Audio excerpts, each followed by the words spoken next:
Sweet little Zukov.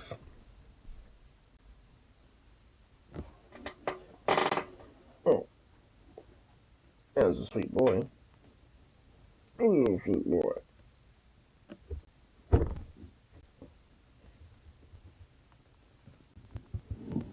Oh, just a good little boy. That little Zukov, just a sweet little boy. My goodness. My goodness.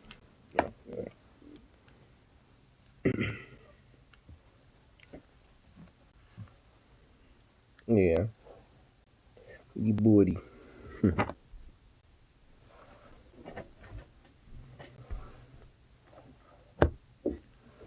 Oh. What? What? My goodness. You're absurd, Zukov. You know that? You're absurd.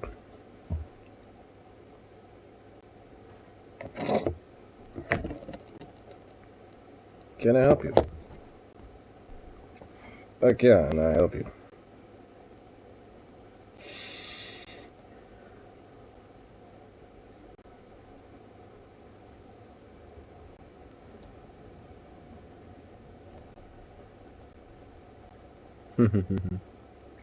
You love those little head rubs. You love those head rubs?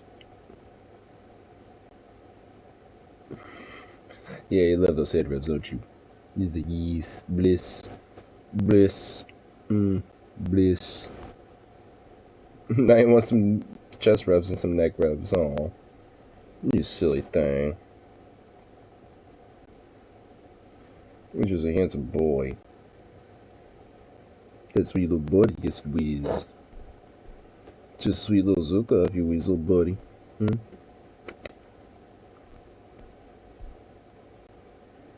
Oh my goodness. Look at you. Look at you. What are you even doing here, bro? My goodness.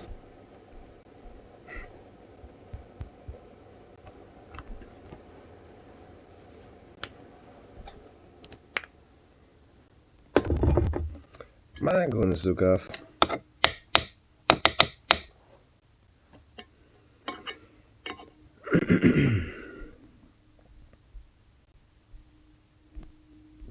Can I help you? You're staring at me. You're staring at me with very deep intent. Like, my goodness.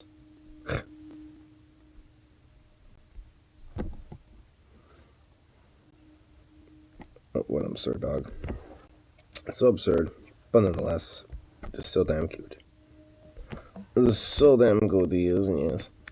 My goodness. Sweet little boy.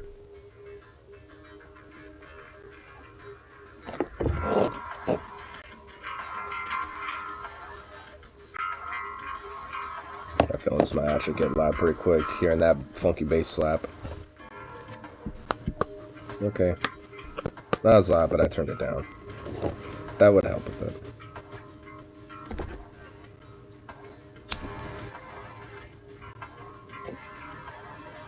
I'm gonna have to probably get myself a new lighter here tomorrow.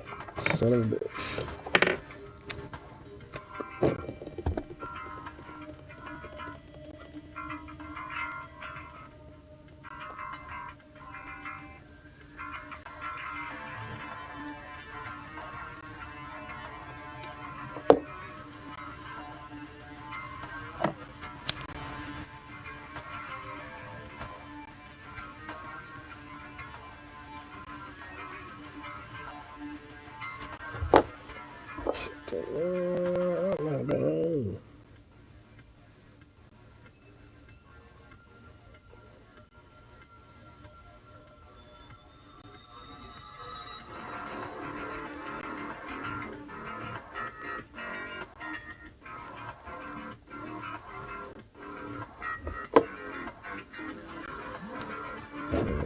Go.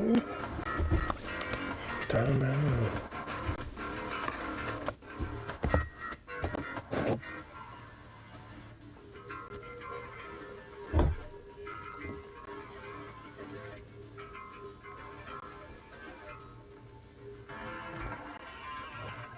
What you getting at? What you doing?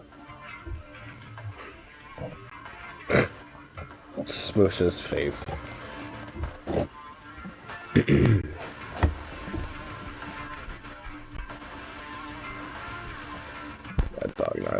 That dog has got to stop being so goddamn cute.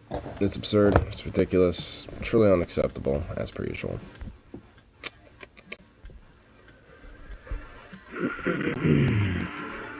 Yeah.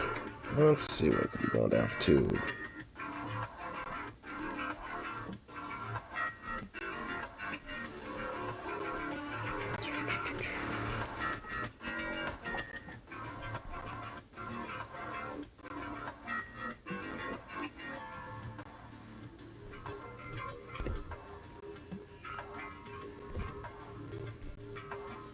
Who's a good boy?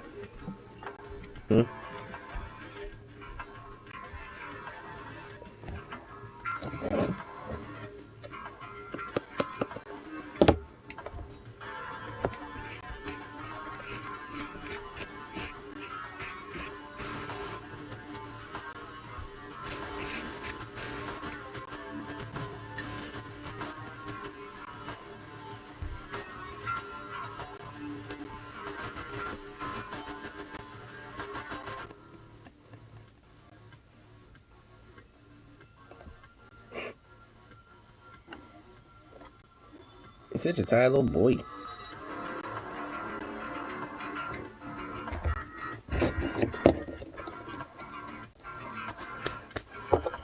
It's just finding a little way to just get yourself more comfortable, aren't you? We've been doing this for like the past 10 minutes. It's absurd. It's ridiculous. It's like for a little, bro.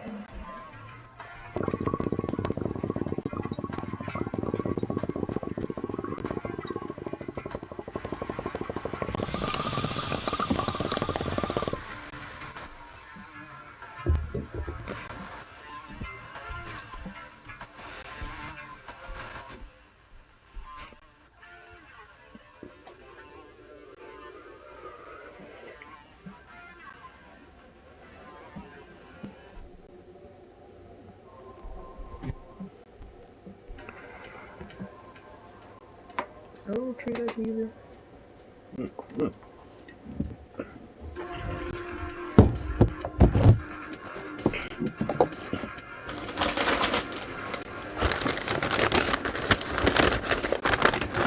Let's stuff some treats in this little bone for you, bud.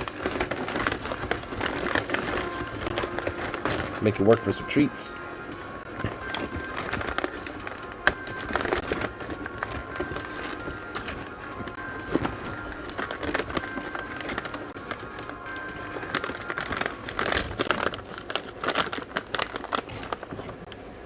Now let's have this one.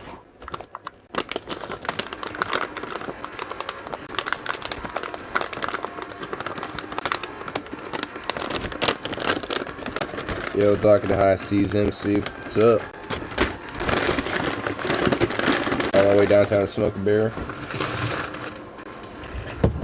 Any of the other homeboys getting down with that, or is it just you?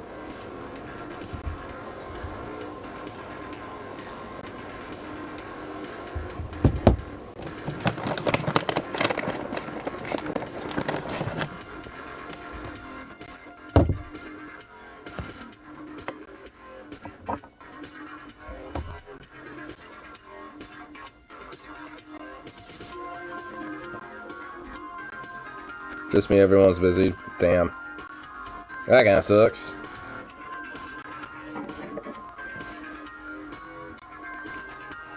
Got nice and stuffed. Oh, eat that, you little prick.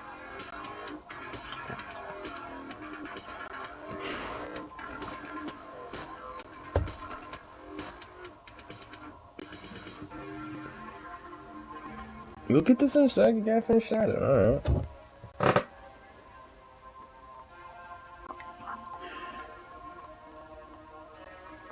Come on. Oh my goodness.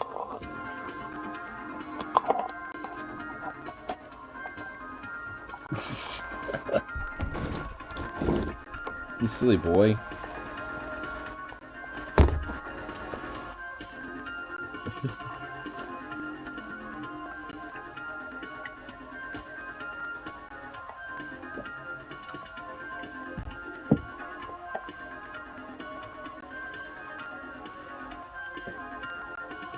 Apparently we're kicking it on the 22nd. Think you'll be down. It's February, right? Should be. I could try to, schedule that day off. If I don't, but I'm pretty sure I should be able to. What day is it right now? Yeah, I should be able to.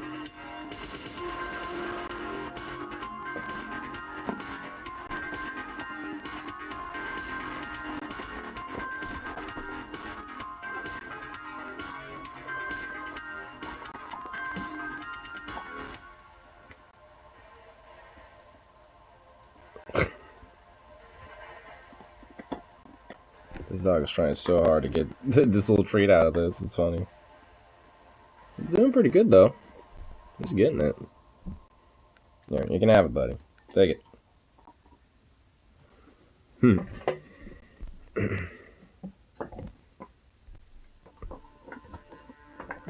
Yeah. But it seems like Logan was kind of bitching out a little bit about, like, you know, being like, for my little plan. Because he's like, why is it like, you know, we're going so far out of the way, blah, blah, blah. And it's like, because we don't want to be in fucking, like, near populated areas? Where we're kind of secluded and no one's gonna fuck with us? It's like, what the fuck do you, like, what do you think, dude? Like, I've done this before, like, that's, you know? I mean, you know, it's like, what'd you do? You know what I mean? I mean, obviously, probably want to be that area, just considering it's closed, near 214, but there could probably be some other areas. She shut down multiple ballot measures to crack down on money in politics. She shut down a bunch of ballot measures. How's that specifically crack down on money in politics, though? We can't just, like, shoot down ballot measures, just, yeah, it's like a way to be like, we're fighting against this. Like, you kind of actually have to, like look at the ballot measures and see which ones need to be struck down or cracked down on, if merited.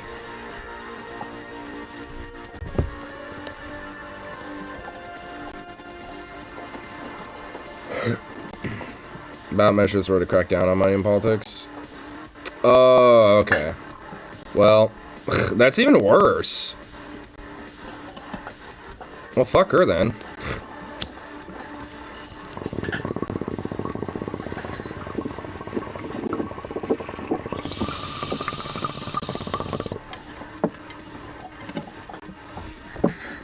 This tricks to get it possibly get on a ballot. Well, she just showed her true colors.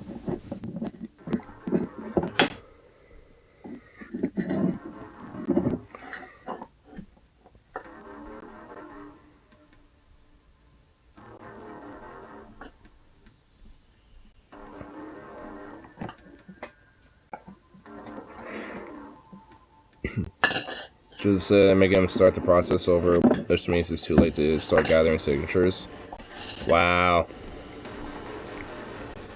Well, that's like some fucking snaky bullshit. That just straight out sounds like some shit that, you know, like some, like, fucking Warren would do. Progressive, huh?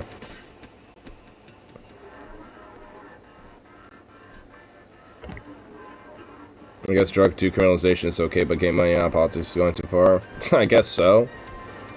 Which, funny enough, drug decriminalization helps fucking, get money out of politics. But to get, like, a more direct, core fucking, you know, like, cause and try to hit that shit, then it's like,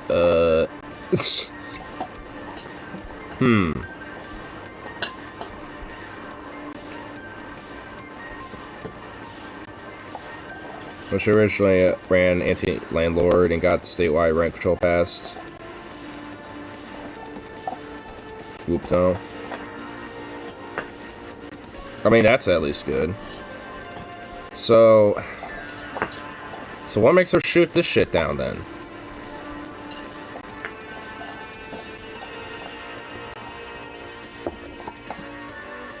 Like,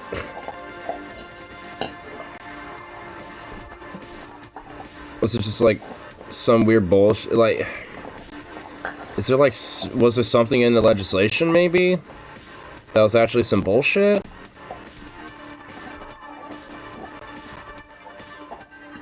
Because that seems odd. Because if she has like a somewhat of a decent record on all this other shit, but suddenly it's just like, nope, with this, then, I wonder if there was something like in the legislation she saw as negative, or what.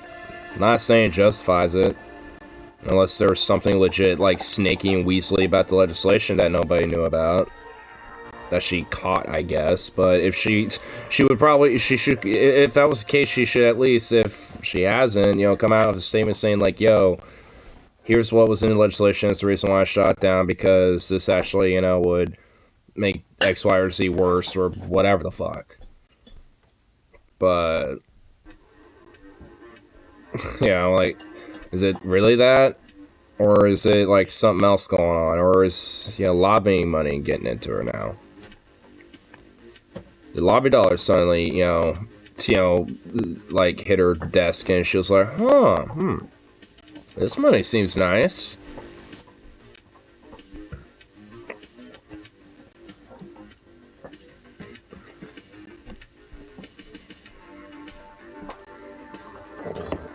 I would just hope that she just had like a weird 4D chess move and was like, there's something up about this legislation. But I don't know. That's me giving benefit of doubt, which I am not even inherently, you know, saying that I think is the case anyway. That would just be if I think there is, and I don't think there is. It just Especially for something like that, it just seems like, sounds like some donation money came your way and you had to switch of opinion. You're a little too radical, you need to calm it down, you need to chill. So to chill out, you know, knock this down, but, you know, you can have all this other stuff that we let you have. It's not this. I don't know.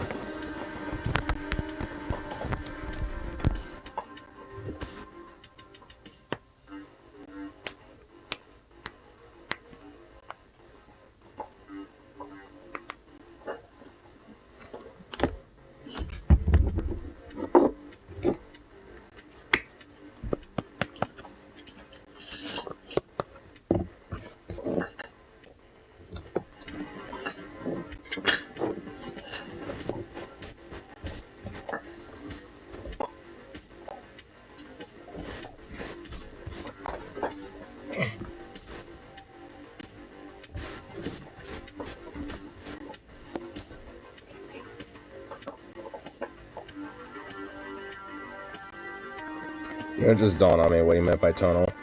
If he's going downtown, he's in a tunnel. So. It's like, whoop, tunnel. It's like, sitting here for a while, just like, what the fuck are you saying? What the fuck does this mean?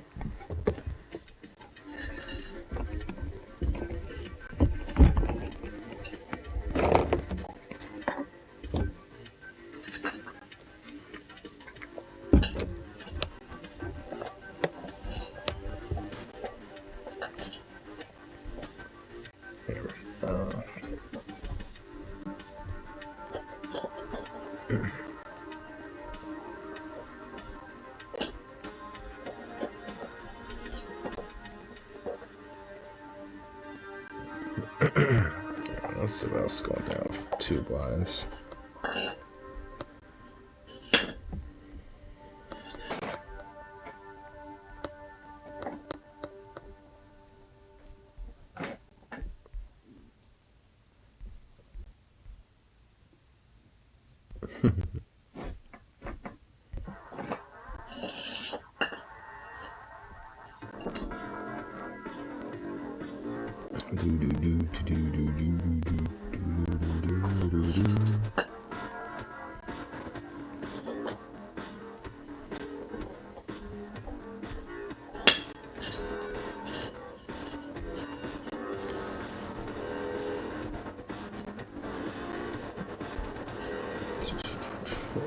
Check out some here. So we'll go on the side next.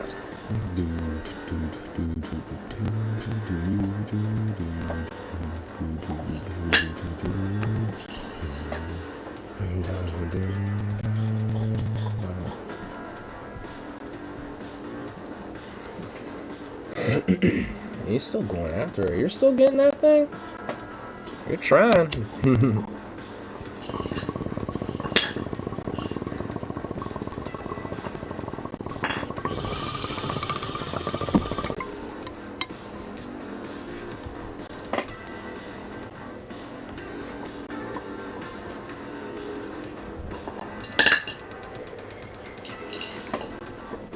Man, you're trying hard.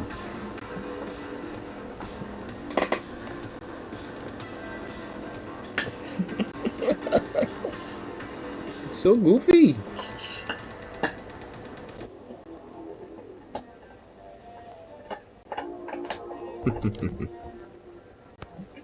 What an absurd boy. Absurd he is.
Sukov, what the hell?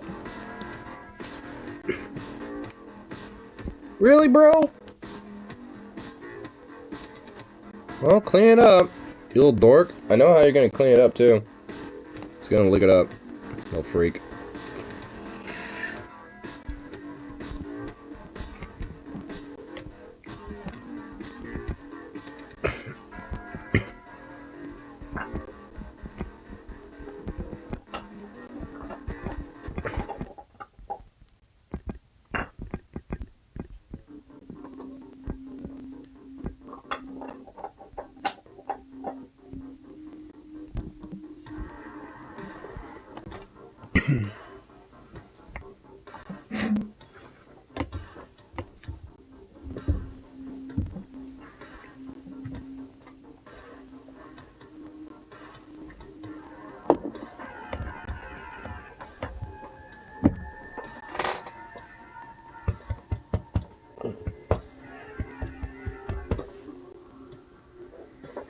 Oh, little Zukov.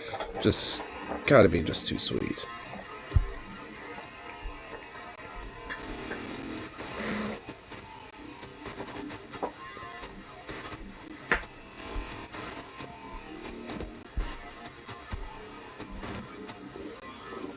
What's this?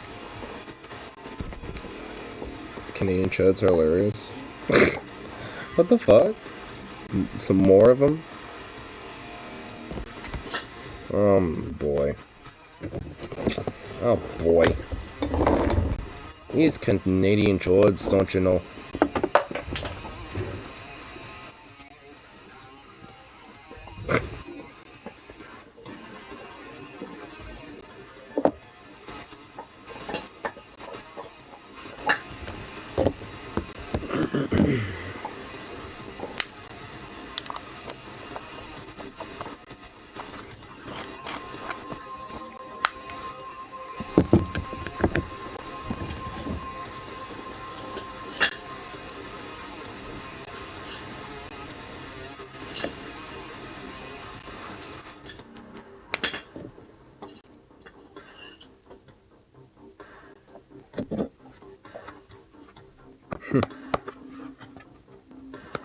little weirdo.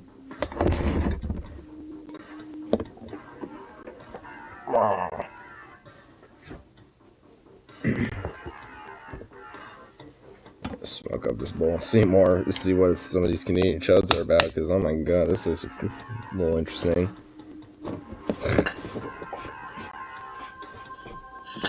Because all in all, like, I can't necessarily take him as threatening. Like, they're nowhere near as, like, intimidating. I mean, implying that these people were intimidating in the first place. Which they weren't.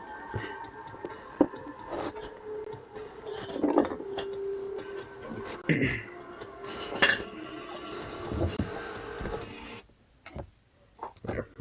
got another thing coming. I have a record the size of my arm. What the fuck? Nice person, and I know what's coming, and I know what I'm getting prepared for. And I'll tell you right now, there's not a single person out there who's going to be able to stand up to what's coming. Dude, respect, dude. Look at him driving with one hand and streaming with the other. Dude, that's peak. Okay, that's peak, bro. My god, look at those fucking aviators, dude. Jesus. This guy is, like, really trying hard to be, like, some sort of fucking, like, dog bounty hunter, fucking, like, American patriot type, dude. And he's Canadian. What the fuck? Physical perfection. I guarantee it. And I guarantee it, each and every one of you are going to run like little bitches. Okay. Yeah, little bitches. Yeah! He said it. Yeah. Oh, damn. Gloves are off, don't you know? I used the B word. I use little bitches, don't you know? Let's go, eh? Come on, eh? I'm gonna fuck you up, eh? And be sorry about it later, eh? It's just like, oh my god, bro, what the fuck? These Canadian yokel motherfuckers, dude, are you serious? These sad little Canucks, like, really? Like, I'm gonna be intimidated by this son of a bitch? Like, oh my god, it's like, I got a track right on the side of my fucking arm, and I'm gonna fucking, you know, make y'all run like little bitches when you know, say us, you know, when time comes or whatever. It's like, oh my god, give me a break, dude. Can't be serious. These people are serious, though. Oh, dude, I love Canadian hogs. I've realized. Yeah, bitch, you're scared. I bet you're scared, eh? Let me scare you further. Imagine a future where there's no poutine, okay? None. You can't have it. No more gravy on your fries. That's right. You can't have those American burgers. No Timmy bits. No Timbits. No. No more maple syrup, eh? Yeah, that's what this socialist government wants. To take away our beautiful, delicious maple syrup. Yeah. Justin Trudeau. That's what he wants to do. No maple syrup. Yeah, exactly. Exactly, dude. Like, oh my god. No ketchup chips. Gloves are off now. Gloves are off, dude. Ketchup chips, the maple syrup. All you little fucking pukes. You little fucking pukes. Single person out there who's fucking going to be able to stand up to what's coming. I guarantee it. And I guarantee it, each and every one of you are going to run like little bitches. Yeah. Each and every one of you. Yeah, I said little bitches. Oh, he said it again. We heard the Canadian man say little bitches again. Oh. He said it again. I've had just about enough. He's had about enough, guys. Wow. Giver. Can't wait to watch you cower. And fucking run in shame. Run scared. I got pepper sprayed. I got rubber bullet in. What? Okay. Yeah, I have been, bitch. But you think that, like, that, unironically, that does not intimidate me. Like, I've been hit by those fucking things. I've been tear gassed and pepper sprayed. Like, yeah, it sucks and it's fucking horrible, but, you know, hey, you chug along, you know, you muster forth, you know what I mean? Like, this dude is like, oh, none of them have ever experienced this, like, okay. Okie dokie. Yeah, no one, yeah, people are gonna be running and screaming like little bitches as soon as all that shit starts flying, you know, and then some, I bet, too. I bet there's a catch to that, isn't there? It's because he's laughing, he's like, huh, oh, you think, you don't know the rubber bullets, tear, the pepper spray, oh no. It's like, you applying there's more to, like, live ammo? Is that what you're saying there, buddy? Because, I mean, all in all, when it comes to that shit, that's the kind of an equal playing field. Like, I mean, I don't know why these dumb fucks, think that, like, oh, yeah, we, be able to do, take it down and take it up and whatever. It's like, you don't think there's pro-gun lefties and shit, and you don't, like, I mean, say what you want, but some of them are pretty, good shots themselves, so it's, I mean, it's a little silly to be like, nope, yep, you're not gonna run out of a bunch of little bitches. I said it, don't you know? I said it, eh? Idea what's coming. Rubber bullets and pepper spray are fucked. Yeah, you have no idea what's coming. I'm gonna say They always say this. all demeanors words, okay? Yeah, that's right. These people always say it where they're just like, yep, it's coming. It's coming. Don't, just wait. It's coming. It's like, oh my god. Yeah, sure, buddy. Sure. It's just the start. You can't find more in the way. I might even say fuckface. Yeah, shackles are off, baby. I'm gonna be so rude, I will never apologize. Fuck all. Wait till the real bullets start flying. And then we'll... Yeah, I got the blunderbuss. Well, there was. And by the way, you're fucking Canadian. You don't have American laws. You don't have America, to just say, yo, each, in between each blade of grass is a gun. I mean, it's just like, It's like, you little fucking maple syrup and, little Canuck motherfucker. Like, nope, you can't do this. Like your little blunderbuss, your little tiny fucking little 20 gauge double barrel and shit that you go pheasant hunting with. Nope. that ain't how it work here, Chief. Like America, brother, let me just tell you something here, brother. We got all, the patriotic freedom guns. We got all the freedom bullets. We don't got none of the pipe scrape, 22s and 20 gauge bullshit. No, we don't got none of that fucking nonsense. We got, we got the fucking American bullets. We got patriot bullets. That's what we got, brother. Ain't got none of that shit. Ain't got none of that shit. Oh, what, you think you can do some gun smuggling, or, like some faulty bullshit? We're selling off all the broken pieces off to you? Go up a little fuck. Selling all the broken shit to you, because we're keeping quality stuff. I mean, what, you don't think we know them, old scam marking out there, brother? I tell you what, you don't know what's hitting you. Oh, what's he gonna do, bro? Yeah, I got it. I'm getting my musket ready. That's from my father's father, don't you know? Just wait till my musket starts blasting at a rapid clip, Then who will be laughing? You won't be laughing. We'll see where you're at. To the rest of everybody else, I love you. Thanks for all your support. Yeah, wait till I pull out my gun that's restricted by the government. I don't know why I'm Irish now, but wait till I pull out my gun that's restricted by the government to only have 5 bullets. Yeah, on top of that, like, I mean, unless you have very specific, licensing and shit like that, which you have to go for a bunch of fucking shit, guess what, for the government to do? I mean, there's, like, no way in fucking hell you're gonna be able to get any of that shit. Like, when it comes to, like, big-ass boom-booms, you know what I mean? Like, these fucking yokel motherfuckers, dude. I love how they're always, like, this big brawn and brass, like, gun-ho motherfuckers, but they're just, like, the saddest little simpering bitches in reality, where they'll just be like, what, what are you gonna do? But they never really fucking do shit.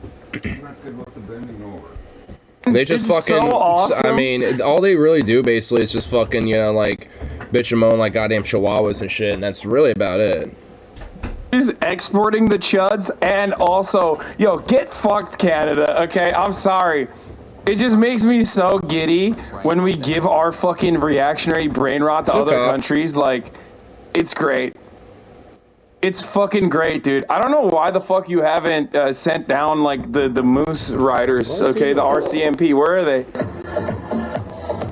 But it seems like a big party. It seems like a big party for, like, wine moms, you know what I mean? It's like, what are you guys doing? Go home, you fucking weirdos. I just don't understand how they can do this, especially when it's so cold out. Like, it makes no dang sense to me. Go home. Why don't you? Go home. They're taking freedom away from people who live here. I voiced my opinion to the truckers on the street. They're stuck in the snow. I said, how does it feel to be stuck in a city right now? A lot of the citizens of Ottawa and Centertown feel that they can't even leave their home. That's so annoying. They just like blow their horns the entire day. They should literally make that illegal and also throw people in jail. I mean, oh my god, that would get annoying so fucking quickly. I would just like walk up to the motherfucker and just be like, I don't even know. Like at that point, just be like, do you fucking mind? Like I don't give a fuck what you're protesting about at this point. They did make it illegal today. Oh really? Oh wow. Okay, nice space. I mean, I would literally be like, do you fucking like? At that point, I literally wouldn't give a fuck what they're protesting about. If they're just like for like 4 hours straight. And just sitting there, it's like, I would literally be like, do you fucking mind? I literally couldn't give a iota of a fuck what you're protesting about anymore. I don't care what it is. I literally do not care. Shut up. We get it. You are here, you're queer, and you're here to stay. We get it. Shut up and go home. It's like, damn, son. I mean, like, oh my god, that would get so annoying so quickly. Oh, is this the article on it? Oh, fuck you and your Google bullshit. Oh, you need to have the Google Play, access this, don't you know? To silence hawking in downtown Ottawa for 10 days. Well, it's temporary, but hey, there you go. It's something. It's like these people are annoying, they won't shut up with the honking. You're gonna be cited and probably jailed. Fuck you. Oh, that's nice. I mean, I kind of wish it wasn't just so, misconstrued as, like, truckers just going on strike. Because, because that's, what people think it is, when on a general just, like, a labor thing. And it really ain't. It's really just a bunch of fucking, like, wannabe American Canadians and shit. They're just like, yeah, these goddamn bullshit, Trudeau's nonsense, fucking commie socialists. Yeah, it's just like, there's a bunch of don't you knows and A's and sorries involved in a bunch of it, and the boats and all the other fucking Canadian lingo involved. So it makes it a little more, like, amusing and, like, kind of cuddly almost. It's like, oh, how cute. Bet you on that. It's so sweet, don't you know? Well. It's like, my god. These hotel face chants. I mean, I just find it more just it was even to, like a majority of the fucking, I don't know what they're called, but it's basically, the Canadians National Truckers Union, basically. But they were just like, these people are a bunch of idiots, and, we don't attest to them, like, over 90% of our fucking, workforce is vaccinated, they're ridiculous. I mean, so it's pretty obvious that they're just, just a bunch of fucking, bitches that are just like, oh my god, needle it. So, they try to start a fucking building on fire. Wait, what? Really? I've been hesitating to post publicly, but I feel like I must... Wait, what? The Firestarter bricks... Firestarter bricks? Okay. What, is this like a picture of one of the dudes, I guess? Or some of the dudes? Okay. Well, if I'm taped up door handle so no one can get in or out, this is the most insidious part of the experience besides lighting the fire. Oh, shit, yeah. What? Oh, like some of these, like, weird, like, Canadian, like, freedom trucker fucks or whatever the fuck are, like, some of them were caught starting a fucking, or trying to start a fucking building on fire and shit. Why?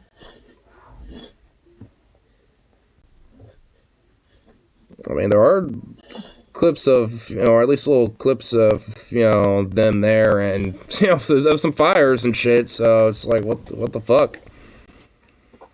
Oh, Gooseman was walking by the door outside and saw the fire. Luckily, the door was open. After some struggle with the tape handles, he got in and was able to extinguish the flames, so... Couldn't escape the fire. Fuck these people. Yeah, like, that's, I mean, I didn't know this until just now, so yeah, that's, like, exceptionally more like, yeah, okay, just fuck that. Nope. Jail. Just, jail. There you go. Oh, I'm sorry. We were just trying to burn the building down, well, jail. Sorry. Should've thought about that. Don't you know? They never do. No, it's not the only case of violence. I mean, at least for an arson case, I've heard of, like, mild, like, violent altercations and shit, but not like that.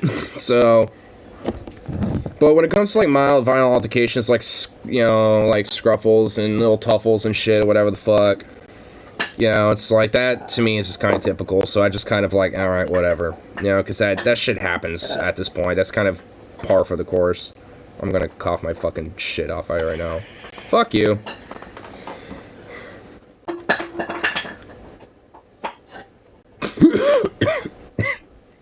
Here. Knew it.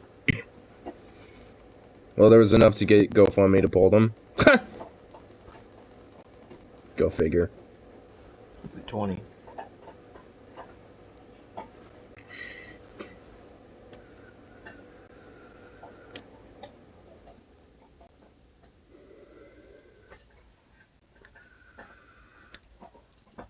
You can pull longer. It doesn't shut off.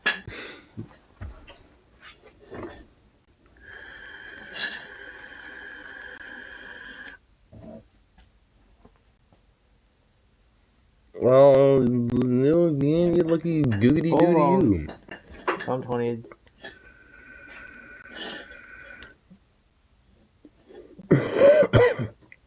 We're just not used to it. That's probably why. Yeah. That was better, at least, I guess. I was at 20.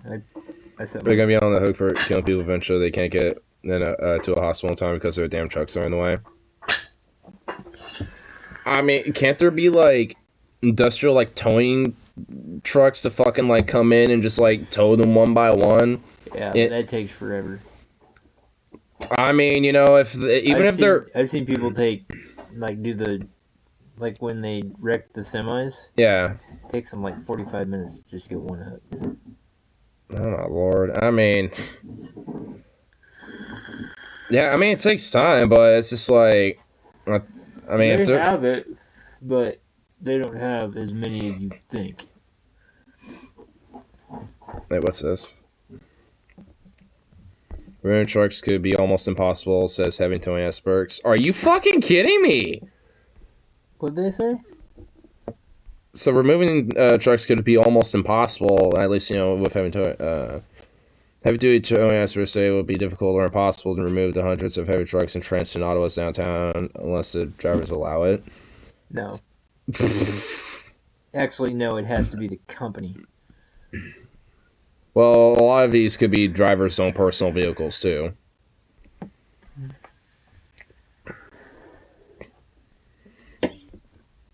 Those trucks are expensive, and it takes years for people to pay them off. Well, yeah. I mean, a lot of them could be, you know... But if you're a personal tower... I mean, not like personal towing, but like, you know, just these trucks just chilling here and shit. Yeah, they're usually companies.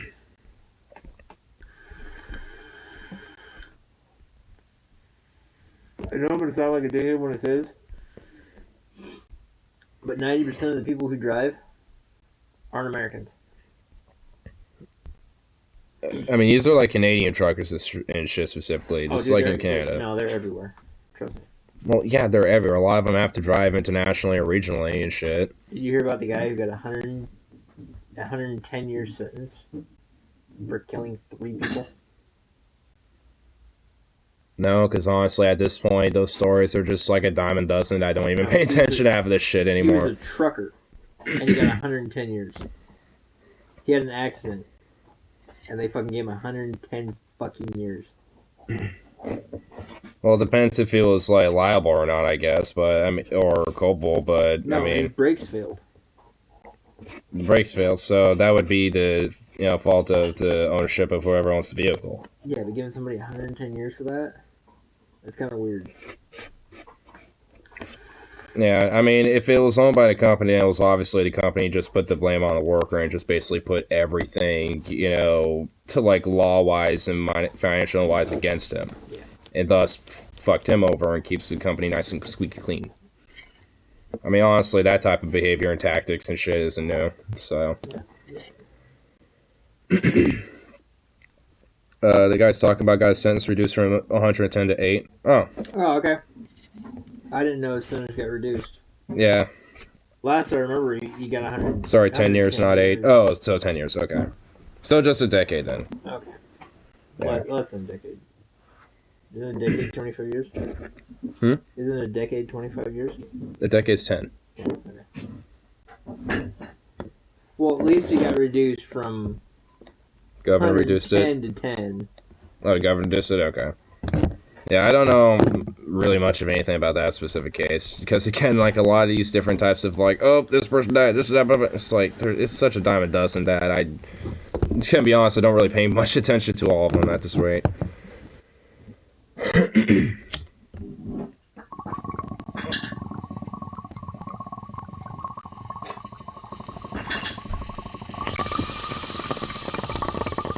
That was work.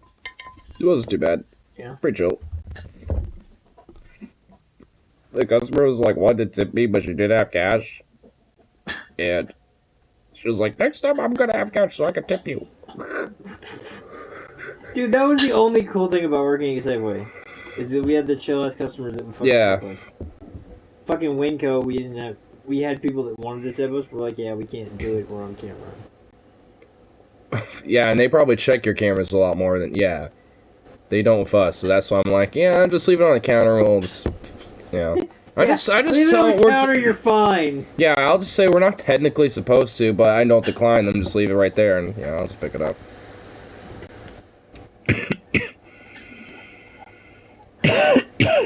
So who was it today? Oh, When you came in? it was, Mono James and, D, so. Fark is a great way to keep up on news if that's something you're interested in. It's time consuming though, there's so much news. Yeah. I mean, I usually just kind of keep it, pre-selected to just kind of a couple people that I usually just kind of watch on the regular. And then from there, if there happens to be something that kind of piques my interest, like, on, like, here, I can probably, do I have it up already? I don't. But, or actually, I could do this real quick. Since I've had this, and the couple hits of you taken, I've taken 201 hits. Damn. It counts my how many I take. Right here. Zooey! He's chewing on a bone. I put some treats in there, he's trying to get to him. Oh shit, did this stupid shit, hold on.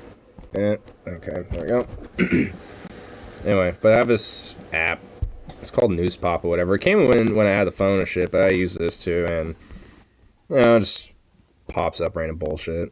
Yeah, I have that too. It's called Apple News. Yeah, sometimes they'll recommend me stuff, and I'll kind of pique the interest and check it out. So. That doesn't really pique my interest. I don't do shit. Oh, see what I mean? Yeah, here's another one. One killed in shooting in Washington State. Supermarket, gunman on loose. Oh, so this one wasn't even cut. Oh, great. Yeah, see, Did you hear about the one today, dude? Fucking Fred Myers? That's what I mean. There's a fucking guy who walked into fucking Fred Myers and started shooting. It's just like, what the fuck? Fuck everybody. They're all fucking with their shit. Rise in relocations to Guernsey. What? Okay, yeah. So, yeah, sometimes there's just things in here that I'm just like, what? Yeah. Or just kind of confused with sometimes. Oh god, the picture for this is Roger Stone looking at me like he's fucking Nosferatu, dude. Jesus Christ. Zooey! That's a little disturbing. Zukov! Come here. Here's this way to get rid of Houseball. Yeah, and then they push fucking ads, of course. Puppy! I have no doubts about Germany, check. No, the fucking dog. What are you, oh my god, what are you doing now? Oh, you terrorist. Zukov! Terrorist! I'm trying to pet you when you're moving away. You're gonna knock shit over. Your dad's gonna get pissed off at you. You terrorist. Anyway, but yeah.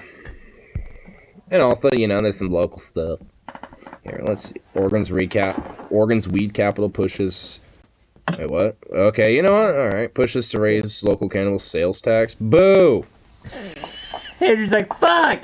Boo! Wait. Ontario, the cannabis hotspot on Oregon's border with Idaho. Oh, wait, no, it's Ontario, Oregon. Okay, alright, never mind. It's to tax those fucking Idaho motherfuckers, but you know what? No, you know, fuck that still, because, like, then those poor, like, yeah, those poor sad sops who live in Idaho, you know, that have to suffer, like, and every now and then they straight up will have, like, little border patrol stops on, like, the Idaho border and shit, because they know people will come back and forth with this shit. Yep. And it's just like, what the fuck? Ugh.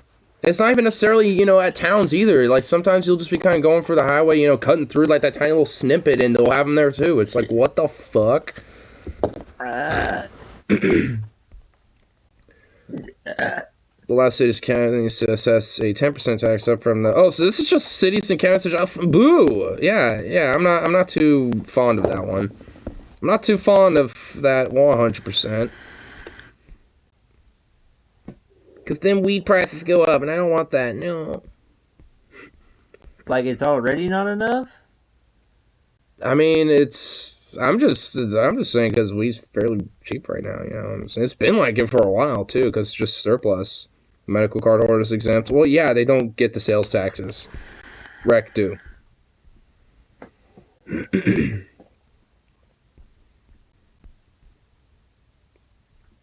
Yeah, but okay, yeah. It's a local one is a lot more lamer looking, but yeah. It's either that or a tube, usually.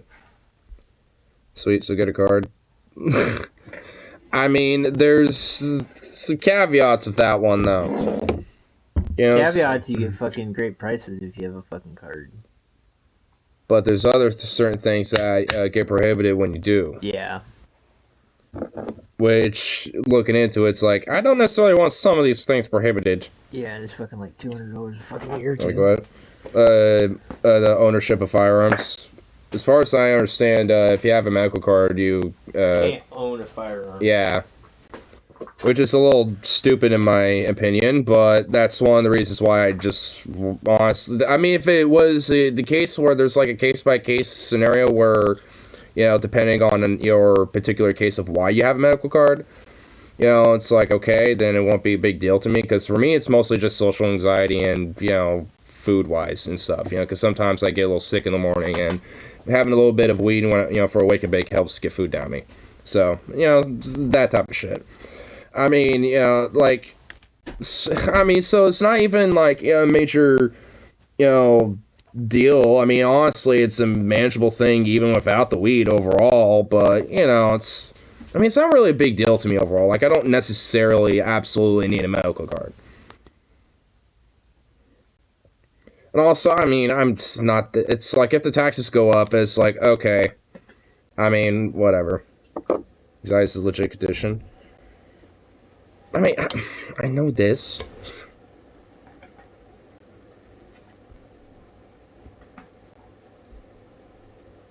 Yes, you do, lol.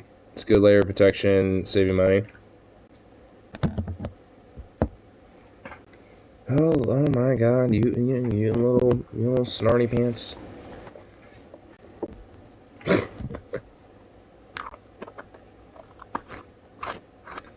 Yeah, I mean, unless there's like a change into it where it's like, if you have a medical card, you can have a firearm. Unless that's changed, then it's like, okay, whatever. Is it that feds ever decide to come down on your rec use, you're safe? Honestly, like, would they? I know how they are about weed, but honestly, like, if they were to actually start individually cracking down on people for weed, the feds specifically, in these different states, like, there would be so much fucking uproar and protesting in the streets on that type of shit. I mean,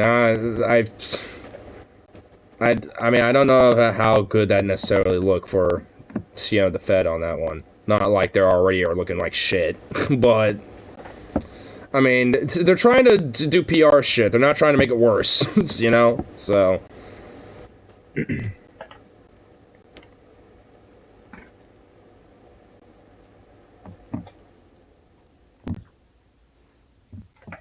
I paid $200 to say $135 to the doctor to sign my form.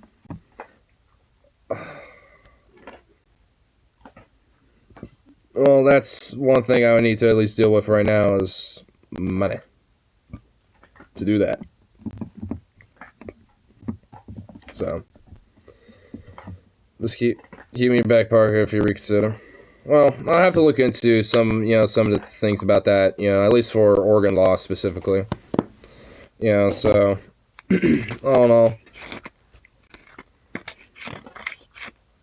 I mean, just because, like, from what I do understand, like, at least from last time I've looked into it, certain things like, firearm ownership and shit like that, is prohibited when having a medical card. So it's like, well, that's a little shitty. So it's like, I mean, I'm not like oh, I got guns, I'm not like that about it, but it's just like, everyone knows my position about it at this point, I like them, but it's, so it's just like, I don't know, it's like, what the hell? I mean, I can understand if somebody's got, like, some severe shit that they're using cannabis to manage with, but,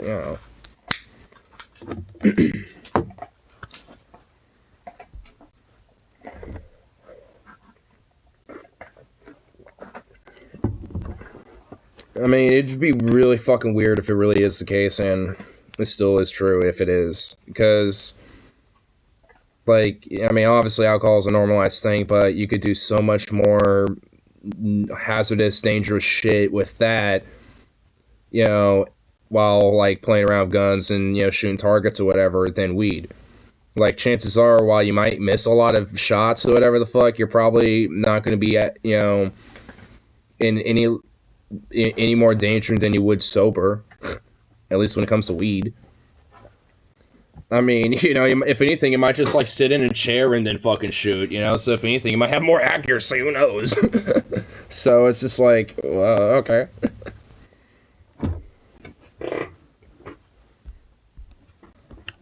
I mean, but, alcohol, though, that's a way fucking different story. And honestly, there's too many stories that show the negative outcomes of that. I mean, I don't need to go through them.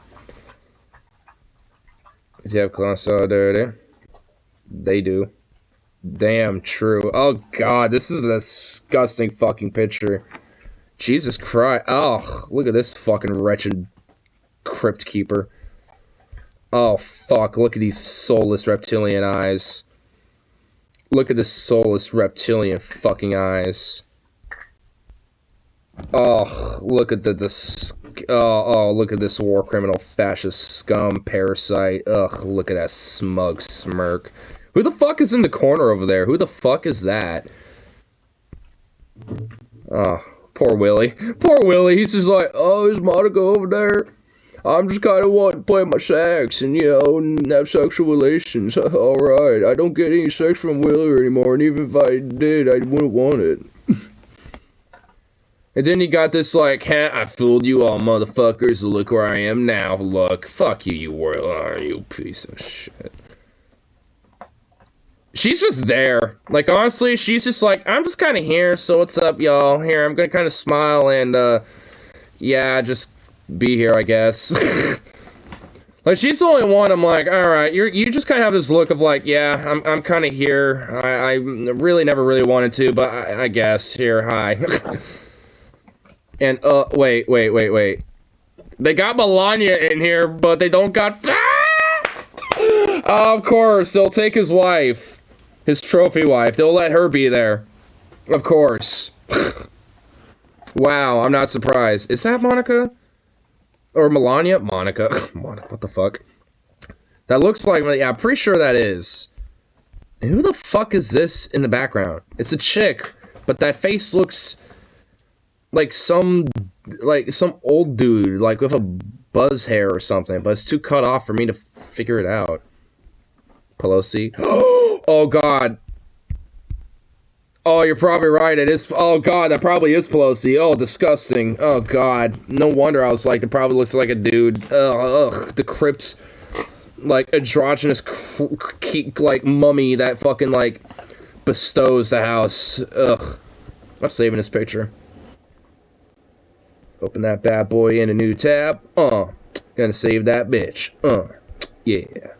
Oh yeah. Saving that bitch. Oh God. Okay. Well, that was that was an experience. I mean, at least it was like I wasn't buying invited. No malarkey, Jack. Maybe that picture was taken before he was like president and shit. Maybe that was taken in the interim or something. I don't fucking know.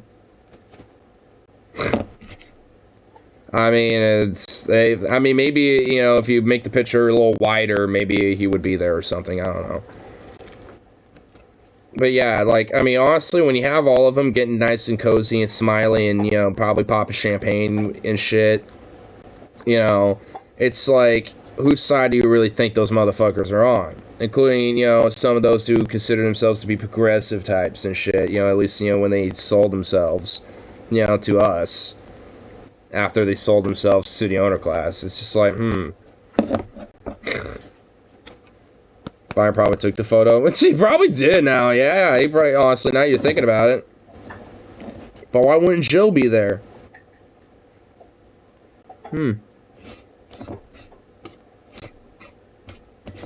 I would say the lady is kind of cut off. It could have been Jill, but nah.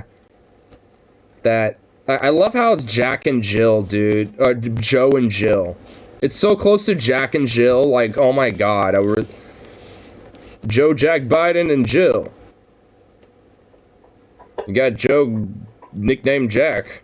Joe, Jack, and Jill Biden. That's right. No malarkey. Probably too bougie for her.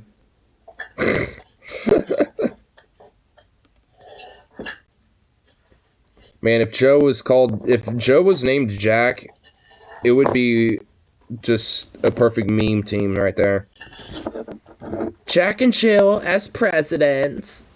Oh my God, we would literally be like a parody of a nation at that point. I mean, we already are, but that would just be peak parody. Peak. Like, cause, cause guess what? Jack fell down the hill and broke his crown.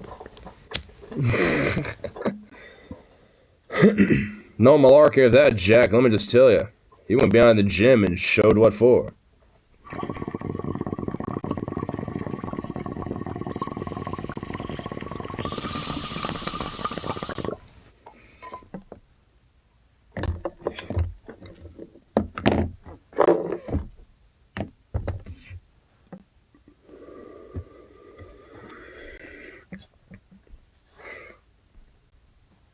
See what else is going on here. No, I saw that. Oh my God, so much of that. Alright, there's not much uploading on that.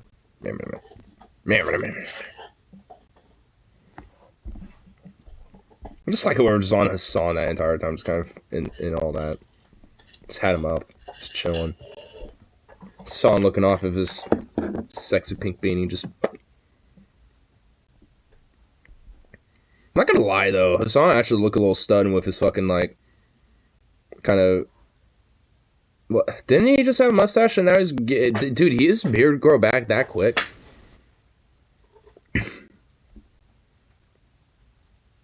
Like, cause I could have sworn he like shaved off the beard bit, got the mustache for a second, and then it's back to beard. Like,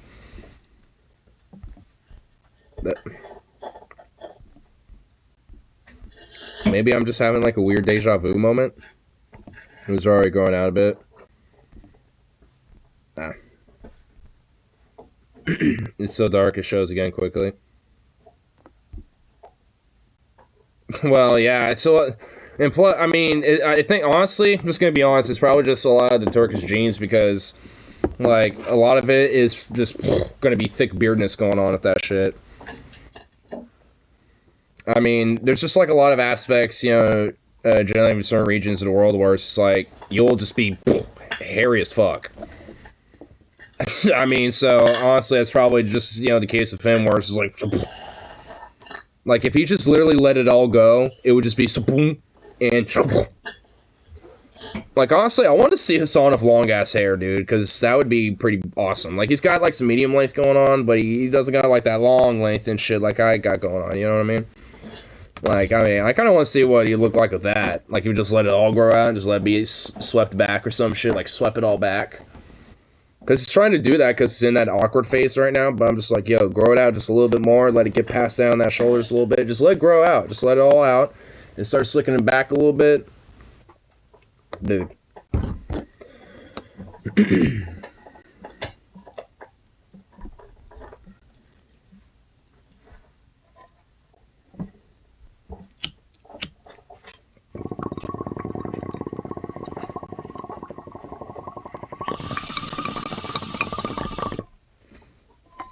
Found a YouTuber called Climate Town who partnered with Not Just Bikes to make a video completely this on the suburbs, Lamau, based.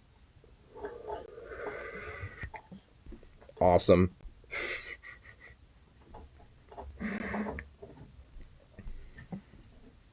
Speaking of which, I also saw Second Thought uploaded a video a couple days ago on why the whole carbon footprint thing is actually not exactly true.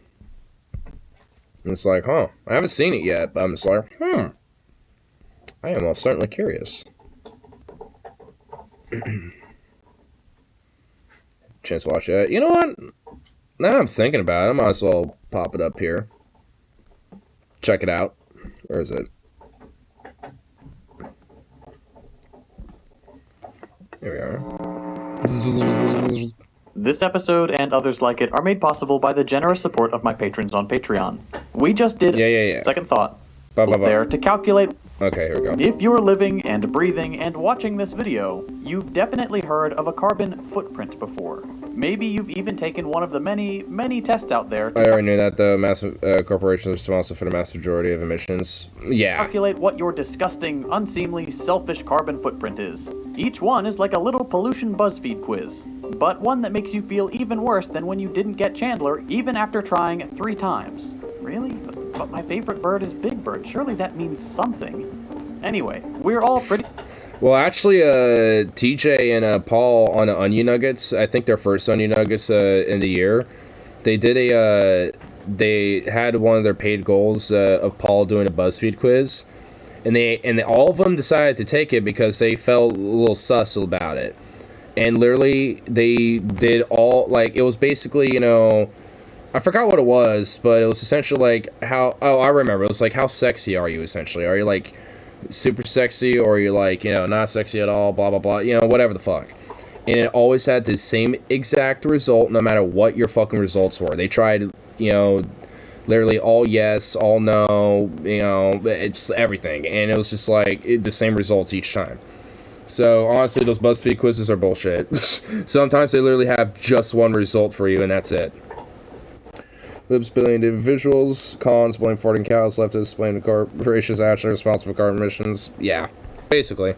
It's a carbon footprint. Say it with me. A carbon footprint is a measure of the total amount of carbon dioxide, CO2, and methane, CH4, emissions of a defined population, system, or activity, considering all relevant sources, sinks, and storage within the spatial and temporal boundary of the population, system, or activity of interest. Calculated as carbon dioxide equivalent using the relevant 100-year global warming potential, GWP 100. Hey, good job. See, I knew you knew it. Okay, I wasn't even going to attempt to. Definition. Most of us have easily assimilated the general idea that the things we consume produce carbon emissions, and that carbon emissions are bad because, well... Okay, that looks like a sloppy-ass burger. This dude didn't miss meth class. And honestly, this burger looks a little sloppy. It's sloppy. It's pure grace. What's wrong with you, man? This is not MasterChef material. You might be booted off this episode. Do you realize that this could be the one that sends you home? Whoa! That idea, that emissions are mostly a product Damn, we just got like fucking flash of disastrous doomsday. Holy shit, produce son. and consume, is the basic idea behind any kind of carbon footprint at the end of the day, and it's pretty much common sense. But there's a lot more to this measure than meets the eye. And hidden beneath what could have been a positive idea are very nefarious intentions and some pretty damaging consequences when it comes to climate change. Because even though finding ways to reduce your personal impact on greenhouse gas emissions... Who's just riding their bike literally in the middle of nowhere like this? Like, who does this? Can be with nothing with them. Like, I mean, I can understand people maybe like hitchhiking type of shit where they're like traveling cross country shit, but like that dude ain't doing that. Like, what the fuck? That's not what the term carbon footprint is there to do. To understand what's going on, we should talk a bit more about the origin of this phrase. Boom, look at that. You just got video essayed and you didn't even notice. That's why I make the big bucks. Carbon footprint comes from the more general ecological footprint, a term coined in the 90s. Not no fucking highway. Yeah, that's what I mean though, yeah. Guys in this report, which eventually became this book. In this book, the two academics start off with a truly horrific, stomach-churning analogy about a wasp that gives birth in a mushroom, and then casually follow it up with around 150 pages of standard environmental economics, using the idea of an ecological footprint to talk about how production and consumption are dependent on various uses of resources, namely fossil fuels. Thrilling stuff. The thing is that, on its own, this book is fine. Not without room for criticism, plenty of that to go around, but mostly pretty uncontroversial stuff about how the environment is important, humans are important, and we can't keep extracting and polluting this much and also expect economic growth forever and ever until the end of time. There are even some neat little sentences about sounds like a bunch of communism to me there, brother. Free enterprise and free trade. I don't like this weird hippy-dippy socialism, brother. Are not only some of the root causes of the environmental crisis we're in today. I mean, stuff. I mean, I'm not really adding much to it right now because this is kind of stuff that, yeah, I know so far. I kind of figure. Relying on them or the imaginary eco-modernist capitalist tech utopia as a solution won't actually help us. Pause the video if you want to read the original text, nerds. The rest of us will be moving on. So, if this book is mostly uncontroversial, and its use of the phrase ecological footprint is fine, why make a 15-minute video about carbon footprints? Well, because the only reason we even know what a carbon footprint is thanks to a massive appropriation of the term by BP, British Petroleum, and their 2005 advertising campaign. You might know BP from their shocking lack of a fun facts section on Wikipedia. Oh my god! I've never bothered to look at their Wikipedia, but holy strombolis. Hold on, I'm just gonna do this just so I can read this. Hold on, I'm gonna do this. Bop, boom. Let's go, baby. Yeah, there we go. Operations. Corporate affairs. LGBTQ recognition. Oh my god, get the fuck out of here. Environmental record. Oh, sweet baby Colombian farmland damages claim. Air pollution violations. Hazardous dumping in 1993 for 95. Oh, yeah, like it stopped then. Indigenous rights. Oh, sweet baby rays. Climate. Oh, sweet baby rays. Violations and accidents. Oh my god. Oh my god. Texas Sea refinery explosion and leaks. And there's multiple? 2005, 7, and 10.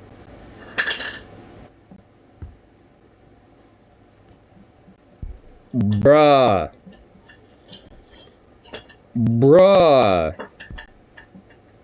We pollute without LGBTQ bias. We don't exclude the LGBTQ when we pollute the fuck out of your air. It's like, oh, gee, thanks. It's going to expect birthday is driving. We can't have unfettered growth without workers. You know them from this ad, in which they took the bright-eyed ecological footprint stepping off the bus in the big city and turned it into the red carpet attending, gala hosting, movie star carbon footprint we all know and love. Take a look. How much carbon I produce? Is that it? You mean the effect that my living has on the earth in terms of the products I consume? Around the same time this ad ran, BP also launched its very own carbon footprint calculator online, getting over 1 million website visitors and around 300,000 people to do the survey. Back Basically giving them more money. when those weren't Nice. tiny little internet numbers. These two projects cemented the term in popular culture and made it what it is today. At first glance, and to much of the consumer market, this was a revolutionary ad campaign, and a shocking stance from one of the world's largest producers of fossil fuels. You have to understand that this was not how the oil business See, we are doing something. was done. When in the 1970s, Exxon conducted private research on greenhouse gas emissions and found mountains of evidence of their central impact on global warming, they didn't tell anybody. It took another decade or so before public researchers caught on, and even You think? Of course, Exxon would not, say this type of shit. I actually knew about that as well. But you said the main reason is because, for them to actually legitimately address and make that type of shit public would be utterly disastrous for not just their stocks, but also for, their profits and for their overall, future business ventures. So, basically they're like, alright, well, this is some, disastrous information, so let's keep this on the wraps and, keep things going as usual, and we'll kind of figure things out of how to make this a little bit less disastrous without necessarily cutting in on our project. I mean, that's basically what they were doing there, so of course they were gonna fucking hide it. public. Exxon and all their buddies spent hefty sums on misinformation, disinformation, lobbying, and round-the-clock advertising Basically giving us climate denialists today. Thanks. questioning the reality of climate change, which they had known for years was a fact of greenhouse gas emissions, in order to stall policies that would try to rein them in. Fossil fuel executives took all the lessons they learned from your college boyfriend and gaslit the hell out of the American public. When this campaign first started, you could look around and see bold ad slogans promoted by the fossil fuel sector like, "How much are you willing to pay to solve a problem that may not exist?" Or the knee-slapping, "Who told you the Earth was warming? Chicken Little?" You can imagine that in that kind of context, an ad that explicitly states the reality of climate change coming from one of the industries it is most closely associated with was unheard of. But you're not dumb. You already know why they did it. There was no legitimate concern about the global environment, not from one of the companies that stands to profit off of it the most. It was all about shifting the blame from them to you. BP popularized the term carbon footprint so heavily, not because they wanted to balance their emissions checkbook after cashing in on decades worth of oil money, but because they wanted to keep doing it and get you off their backs about it. They wanted to make it your problem. Because when you start thinking it's all your fault, and that solving climate change depends exclusively on your decisions as an individual, your relationship to fossil fuel usage and other commodities is narrowed down to a single identity, that of a consumer. As a consumer, your responsibility is strictly limited to making better individual decisions. Structural change is beyond your purview. Turning off the lights, shorter showers, products with little green stickers. That is the extent of your involvement in the fight Let me just smell this nice piece of asparagus and kale. climate change. Yep, In that's that good. framework, oil companies are just middlemen between you and the thing you want. If you just didn't want it, they wouldn't be there. Basically. It's so simple, and there's nothing wrong with that argument. But there is the opposite of nothing wrong with that. There's a whole lot wrong with that, actually. You're not just a consumer. And even if you were, you don't make decisions in a vacuum. There really is not much for me to add to this, isn't there? It would be impossible for you to simply make better decisions and reduce your carbon footprint so meaningfully that it would, quote-unquote, solve climate change on its own. Even if there are things that are technically up to you. Jesus Christ, that was a fire tornado. Some of those choices you have, you just can't reasonably be expected to make. Take cars, for example. You'll often hear things about how emissions from transportation are one of the biggest sources of emissions. And while that's true, though pretty insidious depending on how you calculate it, in a country entirely designed around car use, with little to no public transportation, not driving a car makes very little sense for most Americans. Biking, taking the subway, or walking are only options in very few places and for very few people. Lucky for me, I guess, considering Portland. Yeah, because there's very few places that are legit really friendly with this type of thing. Hence why mass, pushes for that type of shit in more places, even in smaller towns, is, more of a viable solution when it comes to trying to cut down on things like cars and, on that things when it comes to individuals. Just make it so there's things available so they don't need to be as incentivized to have all these things like cars and all that other shit. I mean, it's pretty simple. Like, it's not just like, oh, well, if people want it, then, it's not that big of a deal. I mean, it's like, come on, people want it, so they're gonna get it. It's like, I mean, what if there's literally no other fucking choice and that's all they can get? I mean, it's just like, for most people, legit, having a vehicle is really the only true means of, transportation for themselves. When getting, from A to B. Sukov, get down. Bezos probably has the carbon footprint of 100k people. He probably has the carbon footprint of, like, 5 nations combined. To lowering your car usage that makes that type of consumer decision nearly impossible for most people and incredibly difficult for the remainder. Now, you could switch to electric when your car is near the end of its life, which would reduce your carbon footprint in the long run. But there are structural accessibility issues there too, both in terms of cost and in the lack of charging stations that would make this solution necessarily not apply to most people. Also, Elon Musk is a dweeb and his cars thirst for blood.